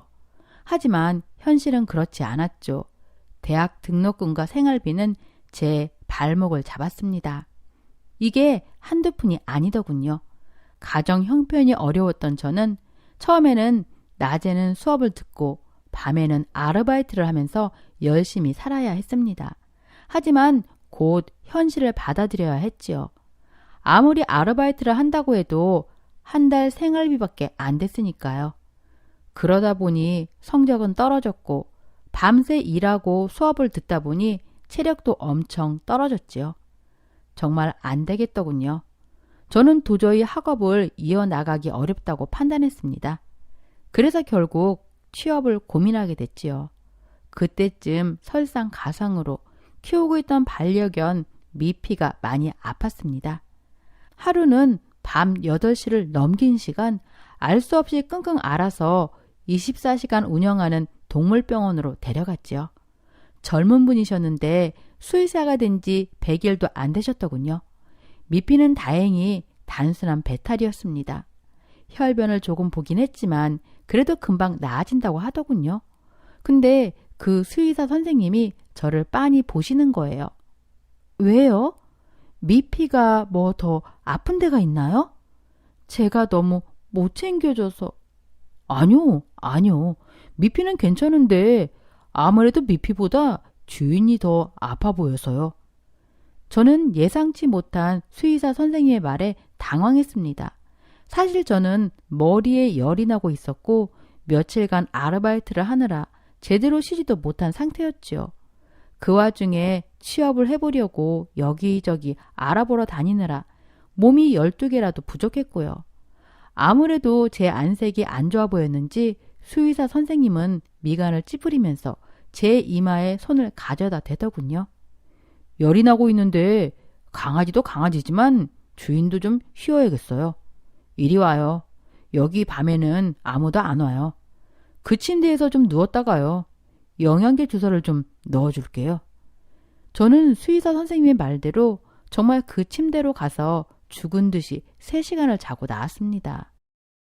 일어났더니 온몸에 땀이 잔뜩 나 있었습니다. 저도 제가 이만큼 아픈 상태인지 모르고 있었지요. 영양제를 맞고 나니 개운하더군요. 그래서 정말 수의사분에게 너무 감사했습니다. 이후 저는 미피를 핑계로 그 병원에 자주 가게 됐고 수의사 선생님과 금방 친해졌어요. 물론 대부분은 제가 일부러 찾아간 거였죠. 그렇게 친해지고 나니 제 속 얘기를 많이 하게 됐어요. 학교 공부는 쫓아가기 버겁고 아르바이트로는 생계 유지가 어려운 상황에 대해서 말이죠. 그런 제게 수의사 선생님은 반려동물 미용사를 해보라고 추천하시더군요. 왜냐면 평소에도 저는 미피 털을 제가 다 깎아주고 손질해줬거든요. 미피를 보고 전문가가 하는 미용실에서 한 줄 아셨대요. 그만큼 실력이 있는 거라면서 교육을 좀 받고 자격증을 따보라고 하시더군요. 생각보다 수입도 괜찮다면서요. 저는 그렇게 반려견 미용사를 준비하게 됐어요. 그리고 그 과정에서 강아지에 대해서 공부를 해야 했고 그의 도움을 많이 받았지요. 네, 예상하셨겠지만 그 과정에서 수의사 선생님과 저는 급격히 친해졌고 연인이 되었습니다. 그는 저보다 8살이나 많았는데 그러다 보니 결혼까지 하게 되었죠. 물론 그 과정은 만만치 않았습니다. 남편의 집안은 수의사인 아들에게 거는 기대가 컸지요. 그래서 저를 탐탁지 않게 생각하셨습니다. 하지만 저는 그런 취급을 받아도 괜찮았습니다. 바보 같은 말인지도 모르겠지만 그만큼 좋아했으니까요. 연애를 많이 해본 건 아니었지만 그가 참 다정하다고 생각했고 의지할 곳 없던 제게 기댈 수 있는 버팀목이 되어 주었기 때문이었죠. 게다가 수의사라는 직업도 안정적으로 느껴졌고요. 그래서 처음부터 저는 시댁의 저자세였어요. 신랑만 믿고 살다 보면 시댁의 눈치도 충분히 견뎌낼 수 있다고 생각했죠. 순진하게 말이에요. 그래도 시부모님은 견딜 수 있었어요. 남편의 결혼 과정에서 제게 많은 상처를 주셨지만 그래도 그의 부모였으니까요. 하지만 문제는 시누이였어요. 시누이는 저와 또래였어요. 집안일을 은근히 강요하는 시부모보다 더하더군요. 대놓고 제게 일을 시켰거든요. 가족들이 다 있는데 물을 가져오라고 시키고 리모컨까지 찾아달라고 하더군요. 저는 부엌에 있었고 시누이는 소파에 누워 있었는데 말이죠. 그래도 참았어요. 시누이는 대학 졸업 후 대기업 취업을 준비하고 있었는데 매번 실패하고 있었고 매일 술만 마시면서 살았거든요. 그래서 시누이가 지금 얼마나 힘들까 싶더군요. 근데 시누이의 말에 저는 매번 상처를 받았지요. 나도 쟤처럼 취직이나 할까봐 우리 오빠 같은 사람을 꼭 물고 늘어지니까 취업도 안 해도 되고 얼마나 좋아? 아가씨, 지금 뭐라고 하셨어요? 쟤라뇨. 아무리 제가 만만해도 그렇지 그건 좀 아닌 것 같네요. 아니 왜? 그래도 제가 반말은 안 하잖아요. 다음부턴 아예 말을 놓을까 생각 중인데. 정말 너무하네요. 제가 어리다고 무시하시는 거예요? 그래도 엄연히 제가 아가씨보다 손이에요. 아셨어요? 그러시구나, 손이. 그래서 뭐? 그런 손이 취급받고 싶으시면은 그런 능력이 되셔야지. 취집한 주제. 말버릇이 정말 수준 이하네요.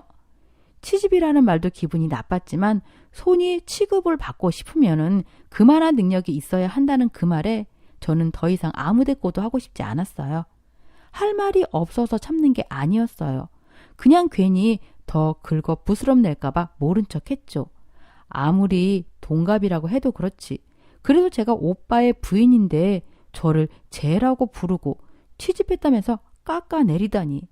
아니 이렇게 좋은 환경에서 대학 다니고 했으면은 취업 준비 열심히 하기만 하면 될 것 같은데 뭐가 저렇게 불만이 많은지 이해가 안 됐죠. 저처럼 생활비 걱정을 하나 등록금 걱정을 하나 하다못해 지금은 학원비까지 대주는데 말이죠. 제가 보기엔 매일같이 술을 마시고 다니는 게 더 문제라고 생각했어요. 이후 시댁에는 보란듯이 안 갔어요. 아가씨가 저를 언니 취급해주지 않는 이상 안 갈 생각이었고 남편한테도 그렇게 선전포고를 했지요. 그 과정에서 저에게 하나 없이 다정하기만 했던 남편은 스트레스를 받는 것 같았어요. 당신 자격지심 있는 거 아니야? 취집이라는 말에 그렇게 상처를 받고 그래? 자격지심은 내가 아니라 시누이가 있지. 그런 말을 누가 그렇게 대놓고 해? 그냥 그런 거 하면 되는데 그걸 가지고 싸우니까 그렇지. 다시는 걔 건드리지 마. 알았어? 남편은 점점 시누이와 시댁 편에서 저를 바라보고 얘기를 하더군요.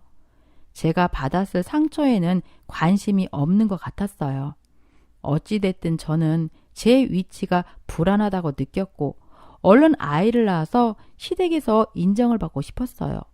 벌써 결혼한 지 1년이 지난 상태여서 조급해지긴 하더군요. 그러다 생리통이 심해져서 산부인과에 가게 됐어요. 저는 평소에도 생리통으로 고생을 하는 편이거든요. 그런데 거기서 저는 청천벽력 같은 소식을 듣게 됐어요. 아이가 뱃속에서 유산되었다는 것이었죠. 어떻게 된 일인지 저는 눈물을 훌쩍 거렸어요. 모두 제 탓인 것 같았죠. 아이를 임신한 줄도 모르고 있었으니까요. 저는 자궁 외 임신 상태였어요. 그러니까 아이를 임신했지만 자궁이 아닌 자궁 박힌 나팔관의 자리를 잡은 거였죠. 저는 그런 걸 처음 접해본 터라 모든 게 믿기지가 않더군요. 그럼 어떻게 해야 하는 거예요? 아이는 이미 죽은 거예요? 네, 아쉽지만 자궁 외 임신은 수술을 해줘야 해요. 아이는 자궁 밖에서 자리를 잡을 수가 없어요. 지금 상태가 나빠서 나팔관을 절제해야 할 것 같아요. 네? 잘라야 한다고요? 안 그래도 임신에 어려움이 많았어요. 그런데 나팔관 한쪽을 잘라야 한다니. 그러면 임신 확률이 확 줄어드는 거였죠. 정말 눈물밖에 안 났습니다. 그렇게 울면서 수술실로 들어갔죠. 그런데 그 와중에 제 곁에는 아무도 없었습니다. 그게 제 나팔관을 자르는 것보다 더 슬프더군요. 남편은 갑자기 응급수술이 잡혀서 오지 못했고 신의와 시모는 아이 못 낳는 게 무슨 벼슬이나 되냐면서 병원에도 오지 않았습니다. 그렇다고 친정 부모님을 모시기엔 거리도 멀었고 걱정시킬까봐 차마 말을 못 꺼냈지요. 저는 그렇게 혼자 유산과 나팔관 절제 수술을 견뎌내고 있었습니다. 간호사들이 와서 보호자가 없냐고 묻더군요. 다들 바빠서 그런 거라고 했더니 저를 안타까운 눈빛으로 바라봤지요. 그래도 저 씩씩해지고 싶었습니다. 시어머니가 병실 문을 열고 들어오기 전까지는 말이죠. 세상에, 이게 다 뭐야? 아이를 못 낳을 확률이 더 높아진다면서? 아니, 한쪽 나팔관은 남아 있어요. 지금 그게 말이라고 하는 거야? 나팔관이 멀쩡해도 애 갖기 힘들었으면서. 그래서 하는 말인데 말이야. 아이 못 낳는 며느리는 안 된다는 게 아버지 생각이셔. 물론 나도 그렇고. 아직 결혼한 지 얼마 안 됐으니까 지금 헤어지는 게 나을 것 같아. 네? 그게 다 무슨 말씀이세요? 그건 다 뭐예요? 벌써 이혼 서류까지 준비해놓고 오셨어요? 저는 아파서 병원에 누워 있었는데 정말 너무하세요. 너무하다니? 우리 입장에서 너도 생각해봐라. 별 볼 일 없는 어린 며느리 들어왔는데 애도 못 갖는다고 하면 그 어떤 시부모가 이 결혼을 찬성하겠니? 안 해주면 소송 걸 거니까 그렇게 하라. 저는 병실에 누워있다가 날벼락을 맞은 것 같았습니다. 아픈 저를 위로해주기는커녕 이혼 서류라뇨. 아무리 집안 차이 나는 며느리여도 그렇지 결혼했잖아요. 정말 제 머리로는 이해가 안 가더군요. 시댁은 마치 저희에게 무슨 일이라도 벌어지길 기다리기라도 한 것처럼 일사불란하게 움직였지요. 저는 너무 기가 막혀서 화도 나지 않았습니다. 남편만 믿고 결혼 생활을 유지해보려고 그렇게 노력했는데 결혼은 두 사람만의 것이 아니라는 걸 뼈저리게 느끼게 됐습니다. 그런데 이혼 서류를 보니 남편이 직접 적고 사인까지 해놨더군요. 그랬습니다. 역시나 남편은 응급수술이 없는데도 마치 있는 것처럼 제게 거짓말을 하고 병원에 오지 않은 것이었죠. 어쩜 사람이 그래요. 아내가 아픈데 유산했다는데 그렇게 매정한 사람이었는지 저는 몰랐습니다. 아마도 중간에서 시어머니와 시누이가 얼마나 이간질을 시켜놨을지 안 봐도 뻔했지요. 저는 남편의 얼굴을 보지도 않고 병원에서 바로 짐을 싸들고 친정으로 들어갔습니다. 결혼 생활이 이렇게 허망하게 끝이 날 줄은 전혀 몰랐지요. 2개의 나팔관 중 하나를 절제한 것처럼 제 삶에서 결혼 생활했던 그 시간을 완전히 도려내고 싶은 심정일 뿐이었습니다. 이후 저는 정신을 차리기 위해 노력했습니다. 동물 관련 일을 하기 싫어서 의류 매장에 취업을 했습니다. 뭐든 해보고 싶었지요. 큰 매장이어서 손님도 많았습니다. 거기서 한 1년 동안 새로운 일에 적응하느라 힘이 들었습니다. 하지만 그 고된 노동이 제게는 오히려 약이 되더군요. 지난 결혼 생활을 싹 잊어버리게 해줬습니다. 쓸쓸하게 집에 혼자 있는 것보다 야근이 더 좋았달까요? 좋아하는 일에 몰두하다 보니 하루하루 성취감도 쌓여 나갔던 것 같습니다. 그래서 누구보다 열심히 일을 하게 됐고 그러면서 상사들과 대표님 눈에도 들기 시작했죠. 대표님은 저보다 10살 많았습니다. 생각보다 젊으셨죠. 젊은 직원들과 허물없이 지내시는 편이어서 분위기가 자유로웠습니다. 그런 대표님에겐 어린 딸이 있었습니다. 그리고 반려견도 있었지요. 제가 키우고 있는 미피처럼 시추였습니다. 그래서 반갑더군요. 가끔 대표실에 딸아이가 시추를 데리고 왔고 저는 시추의 미용을 해주기도 했습니다. 그렇게 자연스럽게 대표와도 친해졌고 그의 딸과도 친해졌지요. 하지만 남자로서의 느낌이라는 건 없었습니다. 단순히 격이 없이 직원들을 대해주는 대표와 그의 딸과는 직장 생활에 도움이 될 정도로만 친해졌지요. 매장이 커져가는 만큼 의료사업도 점점 커져갔습니다. 디자인 본부를 세우고 그에 따른 신규 사업도 런칭해 나갔습니다. 온라인에서도 사업 성과가 나기 시작하면서 젊은 고객층들이 늘어나고 있었습니다. 그러면서 대표는 반려견 의료 사업에까지 사업을 확장해 나갔습니다. 자연스럽게 저는 반려견 의료 사업을 하는 신규 사업팀의 팀장이 되었죠. 참 3년이란 시간 동안 그 매장에서 고생하면서 일해온 것들이 주마등처럼 지나가더군요. 대표님은 대대적으로 사업을 확장해 나가면서 신입사원도 많이 뽑으셨습니다. 물론 신규 사업팀도 들어올 예정이었습니다. 저는 인사위원회에서 면접까지 통과한 직원들의 이력서를 들뜬 마음으로 훑어보았습니다. 벌써 팀별로 배치가 완료되어 있더군요. 팀장까지 올라오는 데에도 많은 노력이 필요했지만 이보다 더 한 단계 올라가려면은 아래 직원들과의 소통과 리더십도 중요할 거라고 저는 생각했습니다. 중간 관리자로서의 자질을 신규 사업팀 운영을 통해서 검증받아야 한다는 사실도 잘 알고 있었죠. 그러다 보니 신입 직원들이 어떤 사람이 들어오냐가 아주 중요했습니다. 그런데 저는 그 이력서를 보다가 제 눈을 의심하게 되었습니다. 그건 바로 신우였던 것입니다. 세상에 저는 회사만 아니었다면 그 이력서를 갈기갈기 찢었을 겁니다. 악연이라는 게 진짜 있나 보다 하는 생각이 들었죠. 하지만 대표님에게는 그 사정을 얘기할 수가 없었습니다. 이미 면접을 다 끝낸 상태였고 사적인 일과 공적인 일을 같이 생각해서는 안 되는 거니까요. 그리고 그 신우이를 설명하려면 너무나 많은 과거의 일들을 설명해야 하는데 그때의 그 찌질했던 일들을 떠올리는 것도 싫었죠. 저는 마음을 다잡았습니다. 전 신우이와 거리를 두면서 일만 하는 사이가 되어야 한다는 생각밖에 없었습니다. 그것 말고는 방법이 없었으니까요. 그러나 역시 전 신우이는 첫날부터 저를 알아보더니 팀장실로 직행해서 들어오더군요.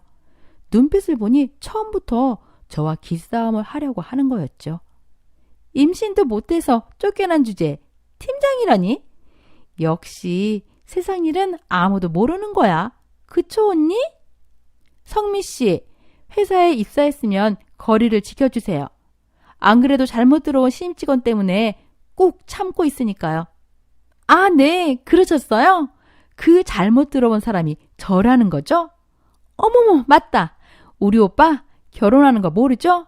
재벌하고 결혼해요. 이번에 그래서 병원도 새로 개원하고요. 예전 언니하고는 완전 레벨이 다르더라니까요. 말하는 걸 보니 아직도 옛날 수준에서 벗어나질 못하셨네요. 저급하게 괜히 당신들 말하는데 말려들면 안 되는데. 뭐? 저급하게? 말 다 했어? 이제 팀장이니까 갑질하겠다 그거야? 그래 알았어. 두고 보자. 누가 이기나. 저기요 성미씨. 이제 나는 당신 새언니도 아니고 아랫사람도 아니라는 거 잊지 말아요. 그리고 나는 당신하고 줄다리 할 만큼 한가하지 않아요. 그러니까 누가 이기나 두고 보자고 하는 그런 식으로 일하지 말아요. 알았어요? 그냥 일만 하자고요. 일만. 아, 그러시죠 팀장님. 역시나 신우이는 제 복장을 터지게 하려고 온 것이었습니다. 저도 그 사실을 아는데 그래서 절대 감정적으로 대꾸하지 않으려고 노력했는데 참 그게 안 되더군요. 말 한마디 한마디가 얼마나 얄미운지. 역시나 얼마 안가 이상한 소문들이 회사에 돌기 시작했습니다. 예상했던 대로였습니다. 불륜을 저질러서 이혼당했다더라. 아이를 임신 못해서 쫓겨났다더라 하는 그런 소문이었죠. 그동안 회사에서 일하면서 가족처럼 느껴졌던 직원들이었는데 이상한 소문들 때문에 제 편일 것만 같았던 직원들도 저를 다르게 보는 것 같더군요. 그래서 이런 건 초장에 잡아야 한다는 생각이 들었습니다. 불륜을 저지른 적도 없고 임신을 못하는 것도 아니었으니까 그건 전부 그 시누이의 거짓말이라는 사실을 알려야 했지요. 저는 직원들이 모여 앉아서 335 얘기를 나누는 직원 휴게실로 향했습니다. 회사에서 뒷담화가 오가고 있다면은 분명 그 휴게실밖에 없었지요. 그런데 역시나 때마침 시누이가 있더군요. 여직원들과 무언가를 속닥속닥 거리고 있었습니다. 누가 봐도 제 소문을 퍼뜨리고 있는 현장이었던 것이죠. 말하는 중간에 끼어들어서 미안해요. 아마도 이상한 괴소문이 도는 것 같아서 정정해 주려고 왔어요. 제가 이혼한 건 맞고요. 당한 게 아니라 제 발로 그 집을 나온 거예요. 왜냐면 그 집의 시누이라는 사람이 수준 이하였기 때문이었죠. 내가 지금도 그때 생각하면 나까지 팔려요. 내가 그런 집에 왜 들어갔는지 그 시누이라는 사람 때문에 나도 같이 저급해지는 것 같았거든요. 아, 그리고 성미 씨, 앞으로 내 뒤에서 이상한 소문 퍼뜨리지 말아요. 경고해요. 알겠어요? 나도 참는데 한계가 있으니까요. 왜요? 찔리세요? 내가 뭐 틀린 말 했나요? 이혼한 거 사실이고 여기서 숨긴 것도 사실이잖아요. 게다가 아이 못 갖는 것도 사실이고 아니에요? 저 이혼한 거 일부러 숨긴 적 없어요. 시댁에서의 안 좋은 기억 때문에 그때의 기억들을 완전히 제 인생에서 도려내려고 싶을 정도여서 굳이 제 입 밖으로 꺼내지 않는 거예요. 아셨어요? 그리고 회사 생활 안 해봐서 모르는가 본데 기본적으로 남이 뒷담화하는 건 도의가 아닌 거예요. 저는 화를 참고 최대한 냉정하게 말하려고 노력했습니다. 그러니 속이 다 시원하더군요. 제 말을 하고 있던 직원들은 제게 미안한 얼굴로 고개를 끄덕였습니다. 그 시누이만 빼고 말이죠. 그런데 그때 제 구원자가 등장을 했습니다. 그건 바로 대표님이셨죠. 저기 김성미 씨, 제가 지금 제보 듣고 왔어요. 며칠 내내 여기서 뒷담화를 한다고 해서요. 저희 회사는 그런 분위기가 아닌데 자꾸 성미 씨가 회사에 물을 흐리고 있는 것 같네요. 아니 대표님, 그건 오해세요. 저희 회사는 가족 같은 분위기를 유지하려고 노력하고 있어서 남을 비방하거나 험담을 하는 그런 직원을 용납하지 않습니다. 개인적인 감정은 개인적으로 푸시죠. 회사는 일을 하는 곳이니까요.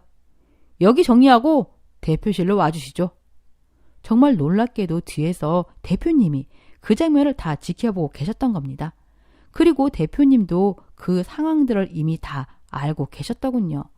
남의 뒷담화나 하고 다니는 시누이를 좋게 보는 직원들이 없었던 것이죠.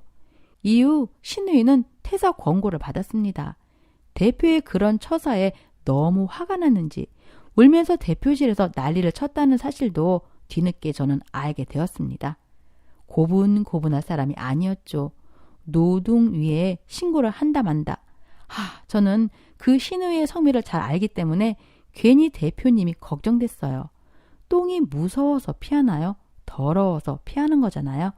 하지만 대표님은 노동위에 신고할 테면 하라고 태연하게 대처를 하시더군요. 매일 지각을 반복해왔던 불성실한 근태 기록만으로도 회사 쪽이 유리하다고 말이죠.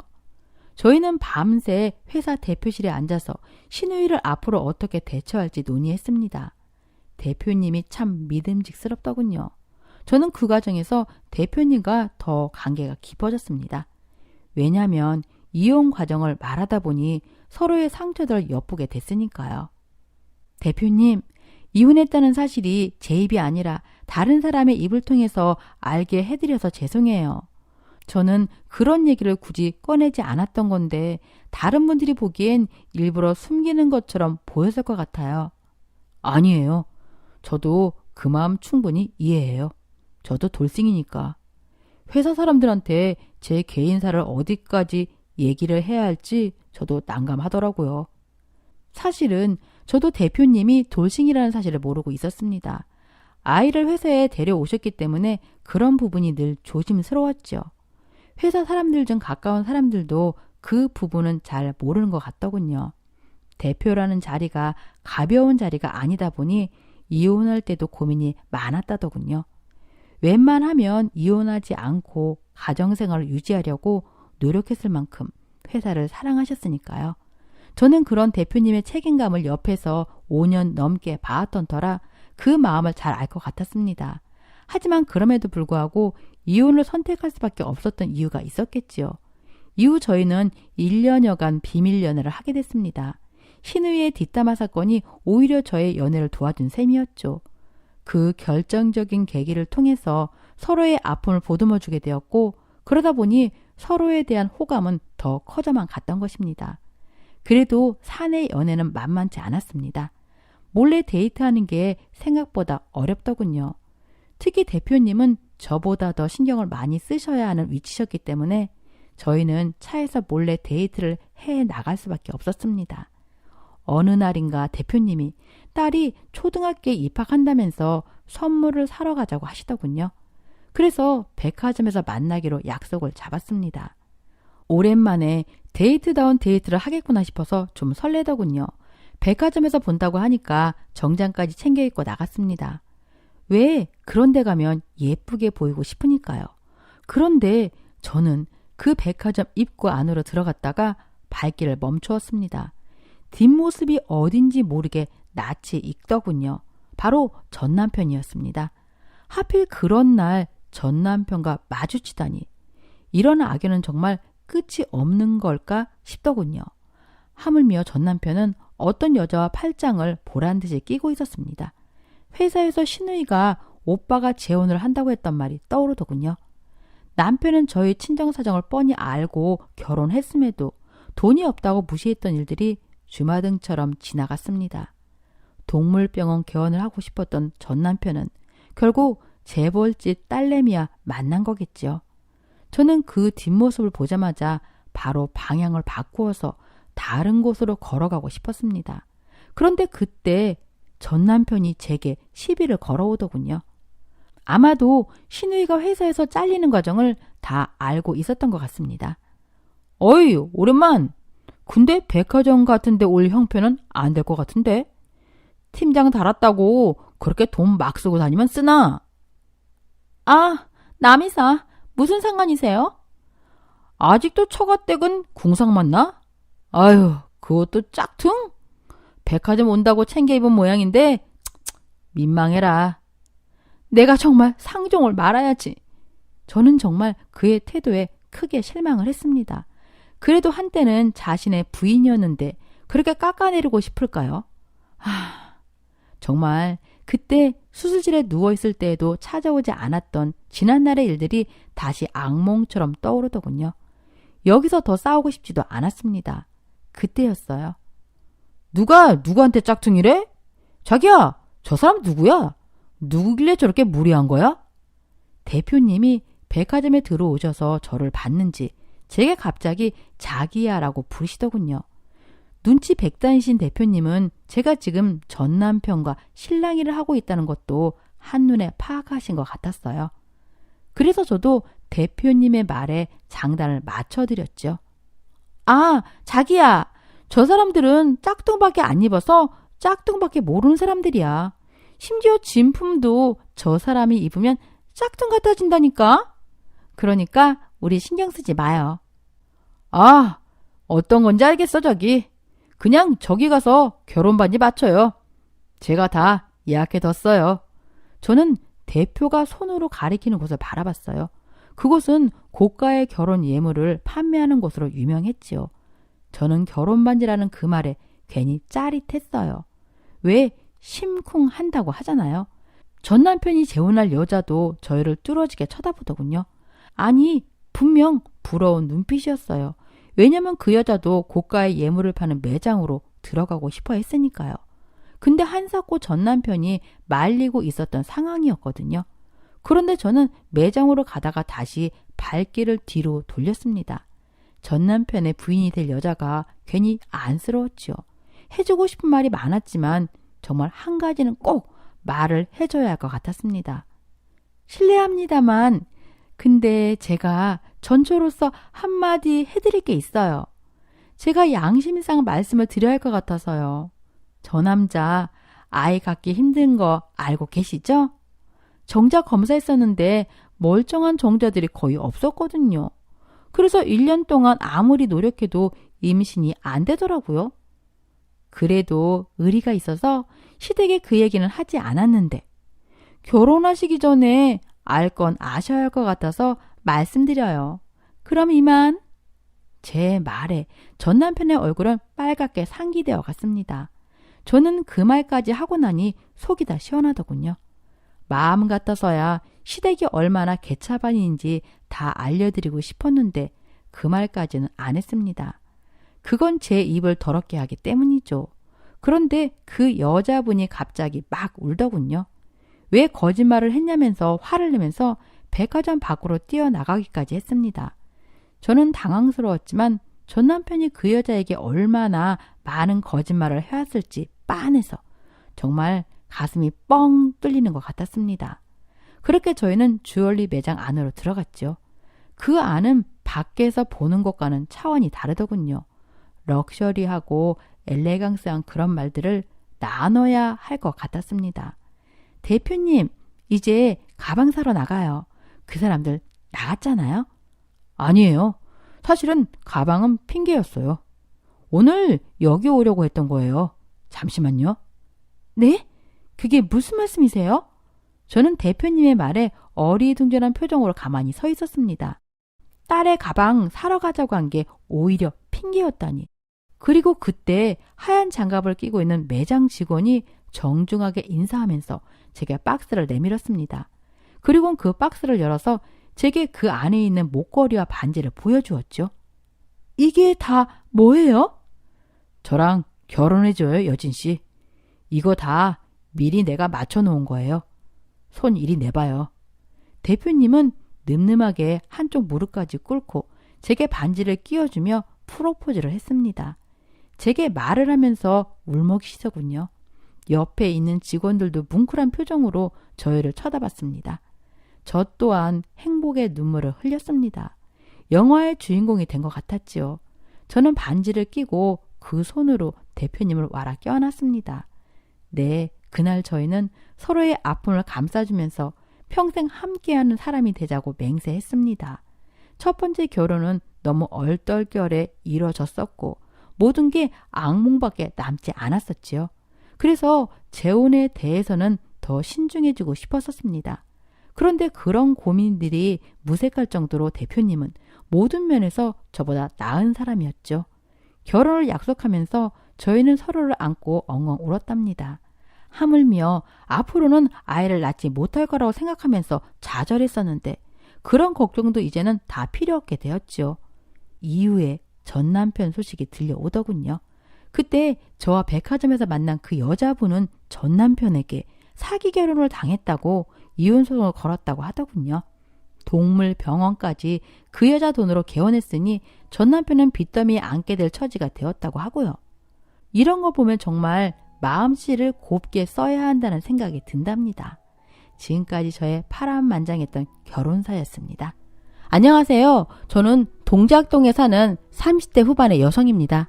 최근에 제가 겪은 일을 생각하니 아직도 울컥하는 마음에 눈물이 쏟아져 나오려 하지만 어느 누군가 또 이런 비슷한 일을 겪고 있을지 몰라 사연을 올려봅니다. 저는 최근까지 남들처럼 평범한 연애를 거쳐 결혼 생활을 했어요.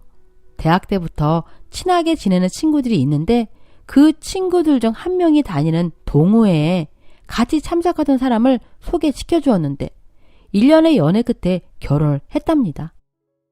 처음에 저를 많이 어려워하시던 시어머님이 반대를 하시다가 6개월쯤 지나니 인정을 해주시더라고요. 지금은 시어머님이 왜 저를 어려워했는지 부담스러워했는지 이유를 알지만 그때는 일반적인 결혼 반대인 줄만 알았죠. 어머님이 반대하실 때는 오히려 더 뜨겁게 사랑하는 것 같았는데 막상 반대가 없어지니 좀 시들해지는 것 같았어요. 아마도 어릴 때 한 결혼이 아니라 알 거 다 안 상태에서 한 결혼이라 그런가 보다 했어요. 결혼 전에는 같이 맞벌이 하는 부분에 있어서 남편이 오히려 선호했는데 조금 지나고 나니 점점 남편은 제가 집에서 내조를 해주기 바라는 것 같더군요. 가끔 야근을 하고 피곤한 내색을 하면 조금 덜 쓰고 덜 벌면 안 되냐며 짜증을 내곤 했어요. 그래서 저는 되도록 야근을 하지 않고 차라리 일거리를 집에 가져와 남편이 잘 때 새벽에 일을 하는 경우가 종종 생겼습니다. 그런데 최근 들어 새벽에 가끔 남편의 핸드폰으로 전화인지 문자인지 뭔가 들어오는지 깜빡이는 걸 봤는데 한동안 신경이 쓰였어요. 하지만 남편의 핸드폰을 보지는 않았죠. 서로 지킬 건 지키자는 생각에 남편의 핸드폰을 몰래 보고 싶지는 않았거든요. 왜냐하면 연애 때 전화 때문에 한번 헤어질 뻔한 적이 있었기 때문인데요.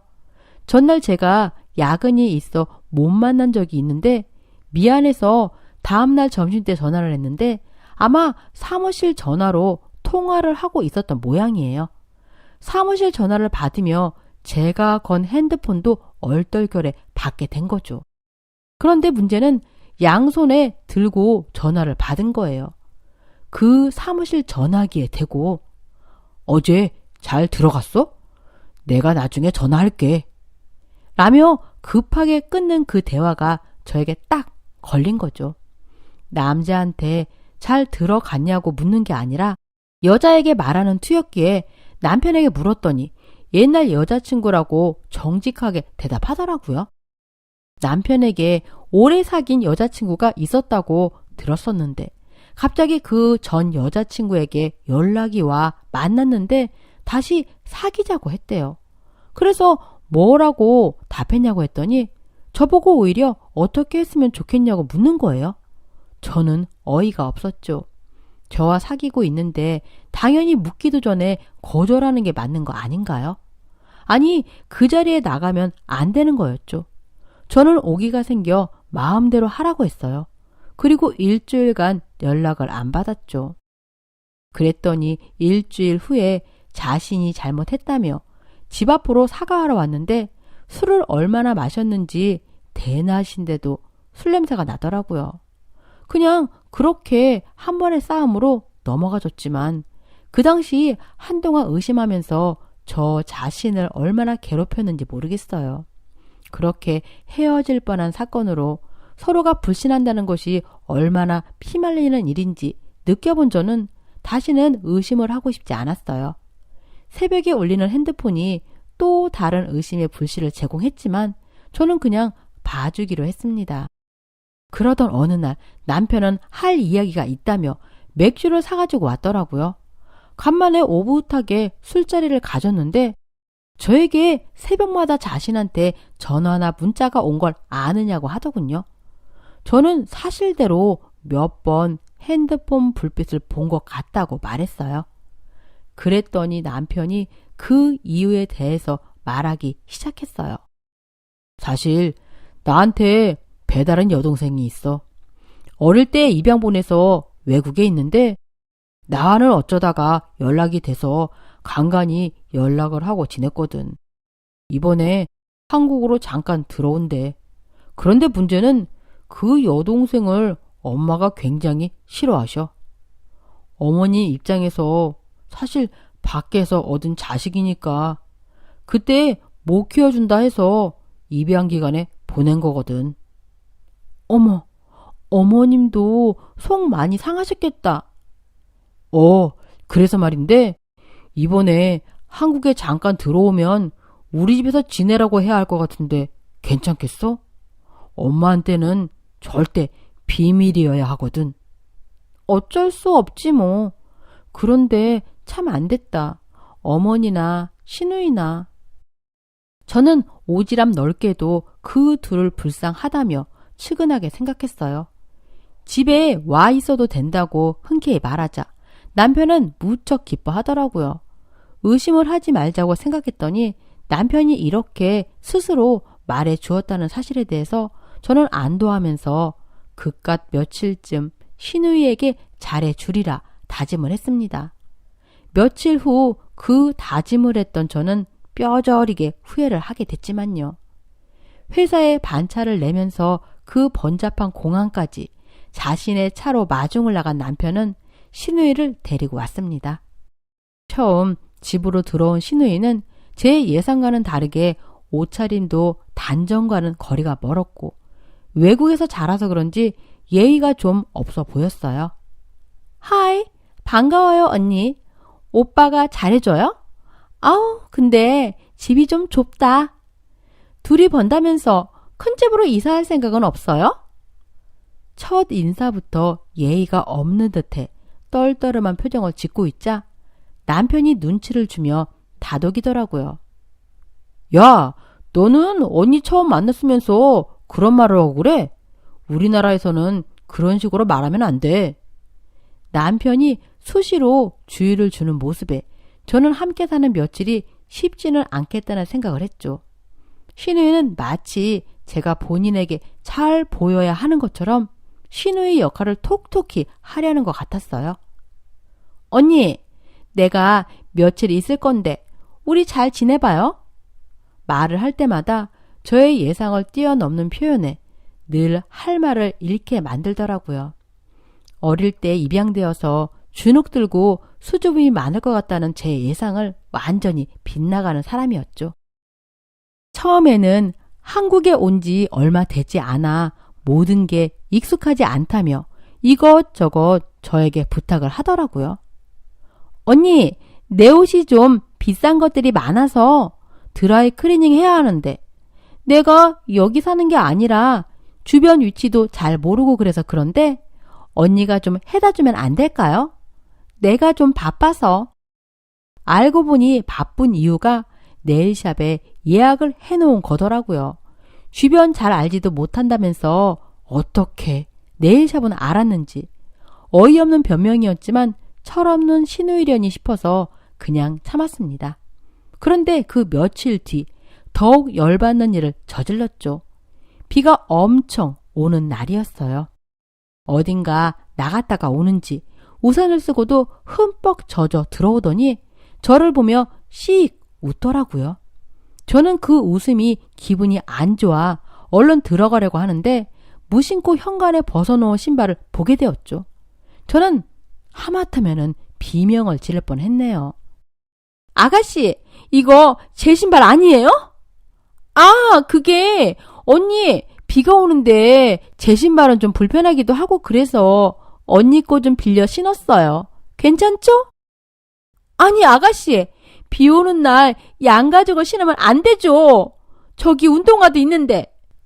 운동화는 제 스타일이 아니라서요. 그래서 화났어요?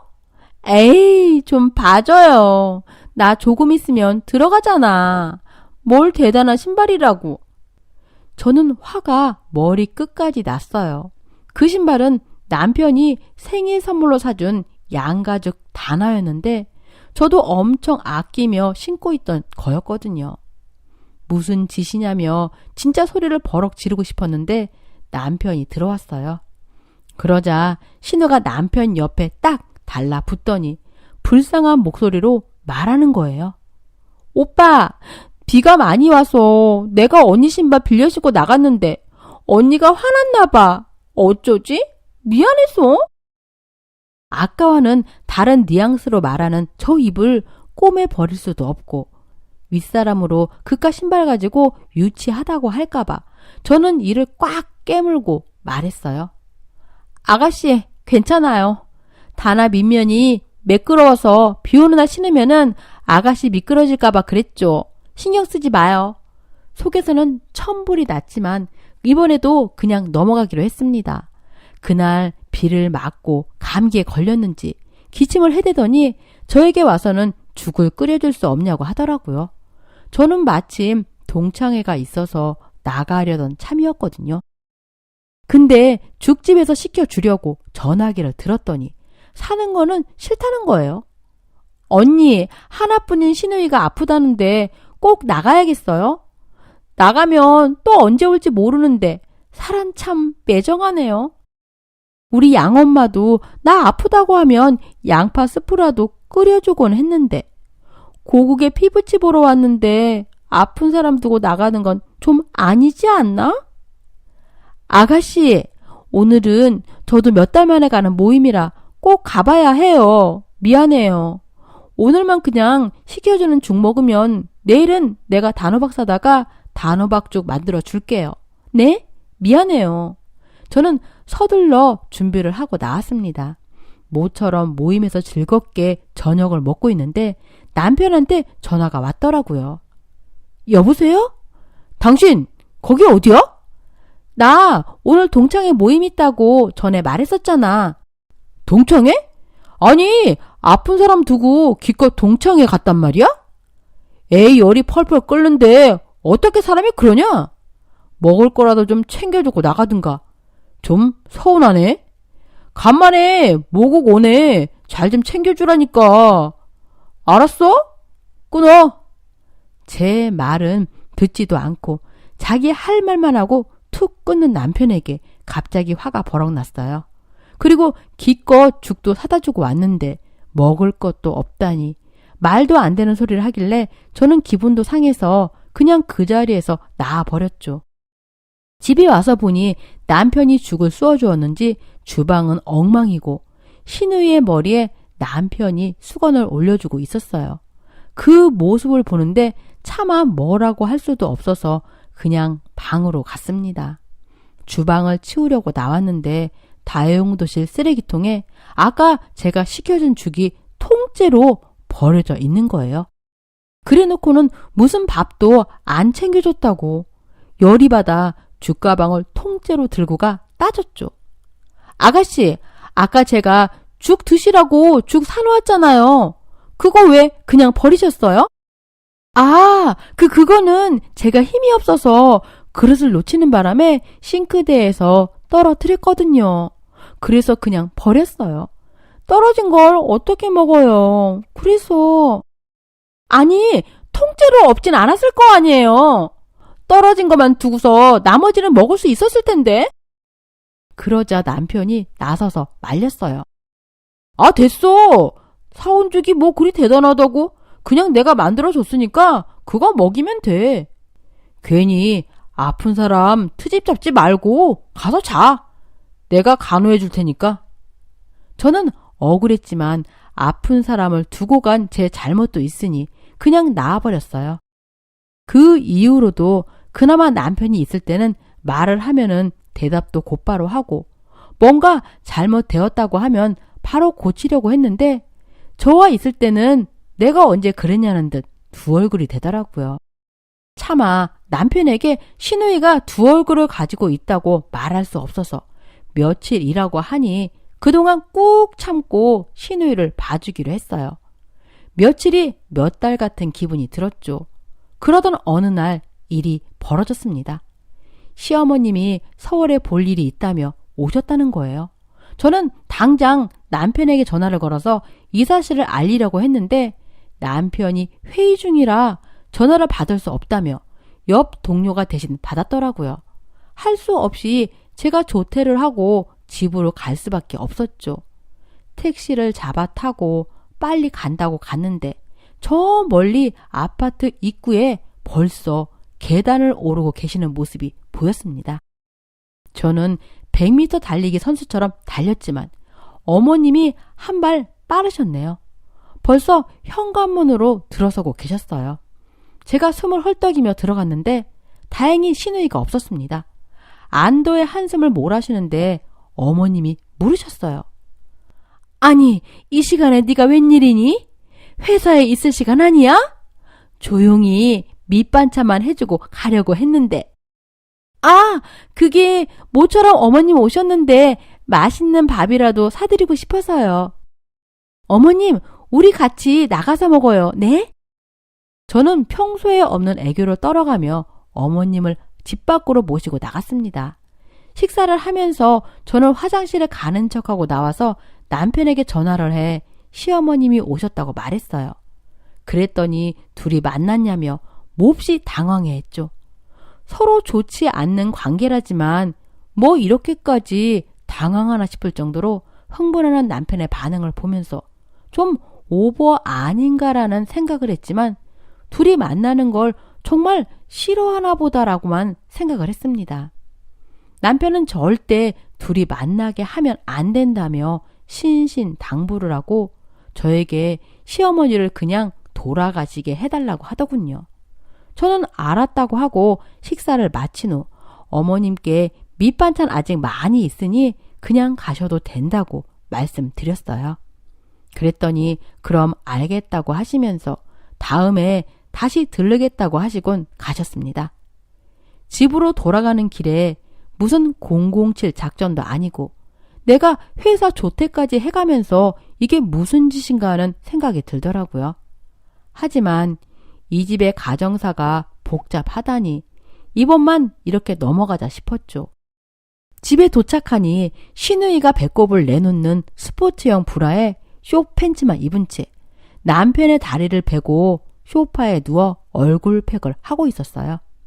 아무리 남매라지만 좀 보기 민망하더라고요. 그래서 한마디 했죠. 아가씨, 아무리 오빠라고 해도 집에서 좀 제대로 입고 있으면 안 될까요? 제가 보기도 좀 민망하네요. 언니, 왜 이렇게 고리타분한 말을 해요? 난 밖에 나갈 때도 이렇게 하고 나가요. 누가 뭐라고 해요? 내 스타일인데? 언니도 이렇게 입어봐요. 아, 몸매가 좀 안 되나? 이젠 대놓고 저를 비웃는데 눈치 없는 남편마저 팔불출 같은 미소를 지으며 한마디 거들더라고요. 그래, 뭐 어때? 나도 이쁘기만 한데. 점점 더 수위를 더해가는 신우이에 이젠 남편까지 똑같아지는 모습을 보고 저는 화가 치밀었습니다. 참을 만큼 참았다 싶어 한마디 더 하려는데 갑자기 현관문이 덜컥 열리는 소리가 들렸어요. 저희 셋 모두 그 소리에 한 곳을 집중해보고 있는데 남편이 벌떡 일어났습니다. 엄마! 엄마라는 소리에 무의식적으로 시누이도 얼굴에 팩이 붙은 것도 잊은 채 벌떡 일어나더라고요. 저도 아까 내려가신다고 가신 시어머님이 다시 오셔서 깜짝 놀랐어요. 아니, 어머님, 아까 내려가신 거 아니었어요? 아, 그러게. 가려고 보니까 내가 아까 장 보려고 장바구니에 지갑을 넣어놓은 걸 깜빡했지 뭐니. 그래서 주머니에 있던 현금으로 겨우 버스 타고. 말을 끝맺지 못하신 채 팩을 한 시누이를 발견한 어머님은 의심스러운 눈초리로 위아래를 쳐다보시더니 물으셨어요. 근데 저분은 누군데 저런 차림으로? 그러자 남편이 시누이 앞을 막았으며 말했어요. 아, 그게 엄마! 사실은! 남편이 변명을 하기도 전에 시어머니가 달려들어 남편을 밀치고 시누이 앞으로 가 팩을 떼어냈어요. 그러더니 비명을 지르셨죠. 아, 세상에! 미연이? 너 미연이 아니냐? 그러자 남편 뒤에 숨다가 당황한 시누이는 어쩔 줄 몰라 하다가 쥐구멍에 들어갈 만한 목소리로 겨우 말했어요. 어머님, 안녕하셨어요? 저는 잠시 제 귀를 의심했네요. 왜 어머니라고 안 하고 어머님이라고 말할까 생각하고 있는데 갑자기 어머님이 시누이의 머리채를 잡고 흔들며 말하셨어요. 어머님? 너 이년 제정신이야? 네가 여기가 어딘데 여길 와 있어? 어? 옷차림은 이게 뭐고? 너 여기서 무슨 짓을 하는 거야? 어? 그러자 남편이 어머님을 말리며 말했어요. 엄마, 진정하시고 제 말 좀 들어보세요. 네? 그 말을 들으신 어머님은 말리는 남편의 뺨을 때렸어요. 너도 똑같아, 이 머저리 같은 놈아. 아니, 얘를 여기에 데려오는 미친 놈이 어딨냐? 너도 얘처럼 미친 거야? 아이고, 이 미친. 어머님이 울먹이며 주먹으로 남편의 가슴을 치며 계속 때리고 있었는데 저는 갑자기 이게 무슨 상황인가 싶어 아무런 행동도 할 수가 없었어요. 그렇게 잠시 상황이 진정된 후 어머님은 그제야 제가 보이시는지 저에게 말씀하셨어요. 아니, 너는 어쩌자고 저 물건을 이 집에 들여? 왜 데리고 들어왔어? 어머님, 아무리 보기 싫으셔도 딸인데 이제 그만 고정하세요. 딸? 무슨 딸? 뭐야, 너 지금 아기한테 인연 정체를 숨기기까지 한 거야? 말해봐, 이 자식아! 잠시 멈췄던 어머님의 주먹질이 남편을 향해 다시 시작되었어요. 알고 보니 저에게 신우이라고 했던 그 여자는 남편의 전처였던 거예요. 저는 화가 머리끝까지 차올라 저를 기만한 남편과 그 여자를 가만히 둘 수가 없었어요. 어떻게 전처라는 걸 속이고 저랑 한 집에 그것도 시중을 들게 할 수가 있는지, 그리고 저 여자는 뻔뻔하게 저를 부려먹었다는 사실에 참을 수가 없어 여자에게 달려들어 뺨을 때리고서 머리채를 잡아 다 뽑아놨습니다. 남편이 또 말리려고 해서 제가 남편의 머리채도 잡아뜯고 양 뺨에 정신이 번쩍 나게 올려 붙였죠. 그래도 분이 안 풀렸지만 이런 사람 같지 않은 것들에 제 힘을 낭비할 수 없어서 그만두었습니다. 제 손만 더 더러워질 테니까요. 잘못을 아는지 순순히 맞고 있던 남편은 제가 한 차례 진정하는 것 같으니 변명을 늘어놓았습니다. 여보, 나 당신한테 재혼이라는 건 숨겼지만 여기에 이 여자 데려올 생각은 정말 없었어. 이 여자가 갑자기 연락해서 날 협박해서 그런 거야. 갈 곳 생길 때까지만 있다가 간다고 저러고 협박하는데 어쩔 수가 없었어. 그러자 그 여자가 발끈했어요. 자기, 무슨 소리를 그렇게 해? 자기도 이런 거 스릴 있다고 좋아했잖아. 나한테 미련 남았다고 말해놓고 이제 와서 나한테 다 뒤집어 씌우는 거야? 그러자 보다 못한 시어머니가 한마디 하더라고요. 아니, 이것들이 그래도 정신을 못 차리고 네가 무슨 염치로 지금 나서서 짓거리는 거야? 세상에, 내가 살다 이런 꼴은 처음 본다. 아이쿠, 내가 저런 머저리를 낳고 미역국을 먹었네. 아이쿠, 저런 미친. 내가 이래서 처음에 결혼 반대한 건데 아들놈 새아가 만나서 정신 차릴까 싶어 기회 한번 준 건데 내가 미안하다. 정말 아가. 이런 꼴 보게 해서 정말 미안하고 내가 다 면목이 없다. 난 이제 손 뗄 테니까 아가, 네가 잘 결정해라. 이 집안의 제정신인 사람은 어머님뿐인 것 같았죠. 어머님이 가신 후에 저는 둘을 당장 나가라고 내쫓았어요. 저는 그날의 악몽 같은 기억이 아직도 생생하네요. 제 평생 그런 배신감은 처음이었고 믿었던 남편이 그렇게 뒤통수를 칠 줄은 몰랐어요. 전에 연애할 적 통화했던 사람이 바로 그 전처였던 거라는 생각까지 미치자 정말 너무 힘들었습니다. 그때 그냥 헤어졌어야 하는데 저도 정에 약해 그렇게 넘어갔으니 누굴 탓하겠어요. 다행히 어머님이 이성적인 분이시라서 저는 집을 포함해 위자료를 넉넉히 받고 이혼할 수 있었습니다. 남편은 이혼만은 안 된다며 끝까지 찌질이같이 들러붙었지만 저는 만나주지 않았어요. 둘이 저를 속인 것만 생각하면 아직도 속에서 천불이 나는데 얼굴까지 봤다간 그 얼굴을 가만히 두지 못할 것 같았거든요. 이혼 후 남편 짐정리 때문에 잠깐 어머님을 만나서 들은 얘기로는 어머님이 이혼 준비한다는 소리에 화가 나서 한 번 더 머리채를 잡으러 갔더니 여자가 벌써 어디론가 도망갔다고 하더라고요. 남편은 직장에서도 어떻게 알았는지 이혼 소식이 알려져서 진급에서도 누락되었다고 하네요. 어머님을 생각하면 가슴 아프지만 제가 그들에게 당한 걸 생각하면 그것으로도 부족하죠. 어머님께서 거듭 미안하다고 사과하시는 바람에 조금 진정되었지만 그렇다고 남편을 보고 싶지는 않네요.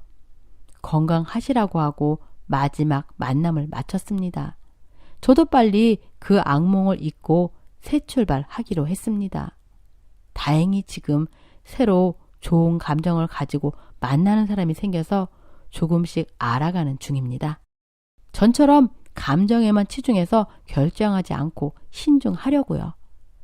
며칠 전 의도치 않게 제 회사 앞에서 제 새 남자친구를 남편이 보게 되었네요. 남자친구가 애교가 많아 좀 닭살인데 그 모습을 보고 부들부들 떨고 있는 모습을 봤죠. 속으로 쌤통이라고 생각하고 저도 최대한 다정하게 남편 앞을 지나쳤습니다.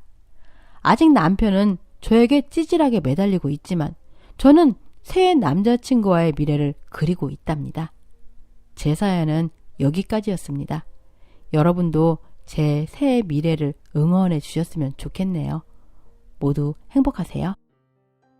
오늘 썰맘 사연글에 여러분의 소중한 댓글 참여 기다리면서 구독, 좋아요, 공유는 물론 알람 설정도 부탁을 드립니다. 감사합니다.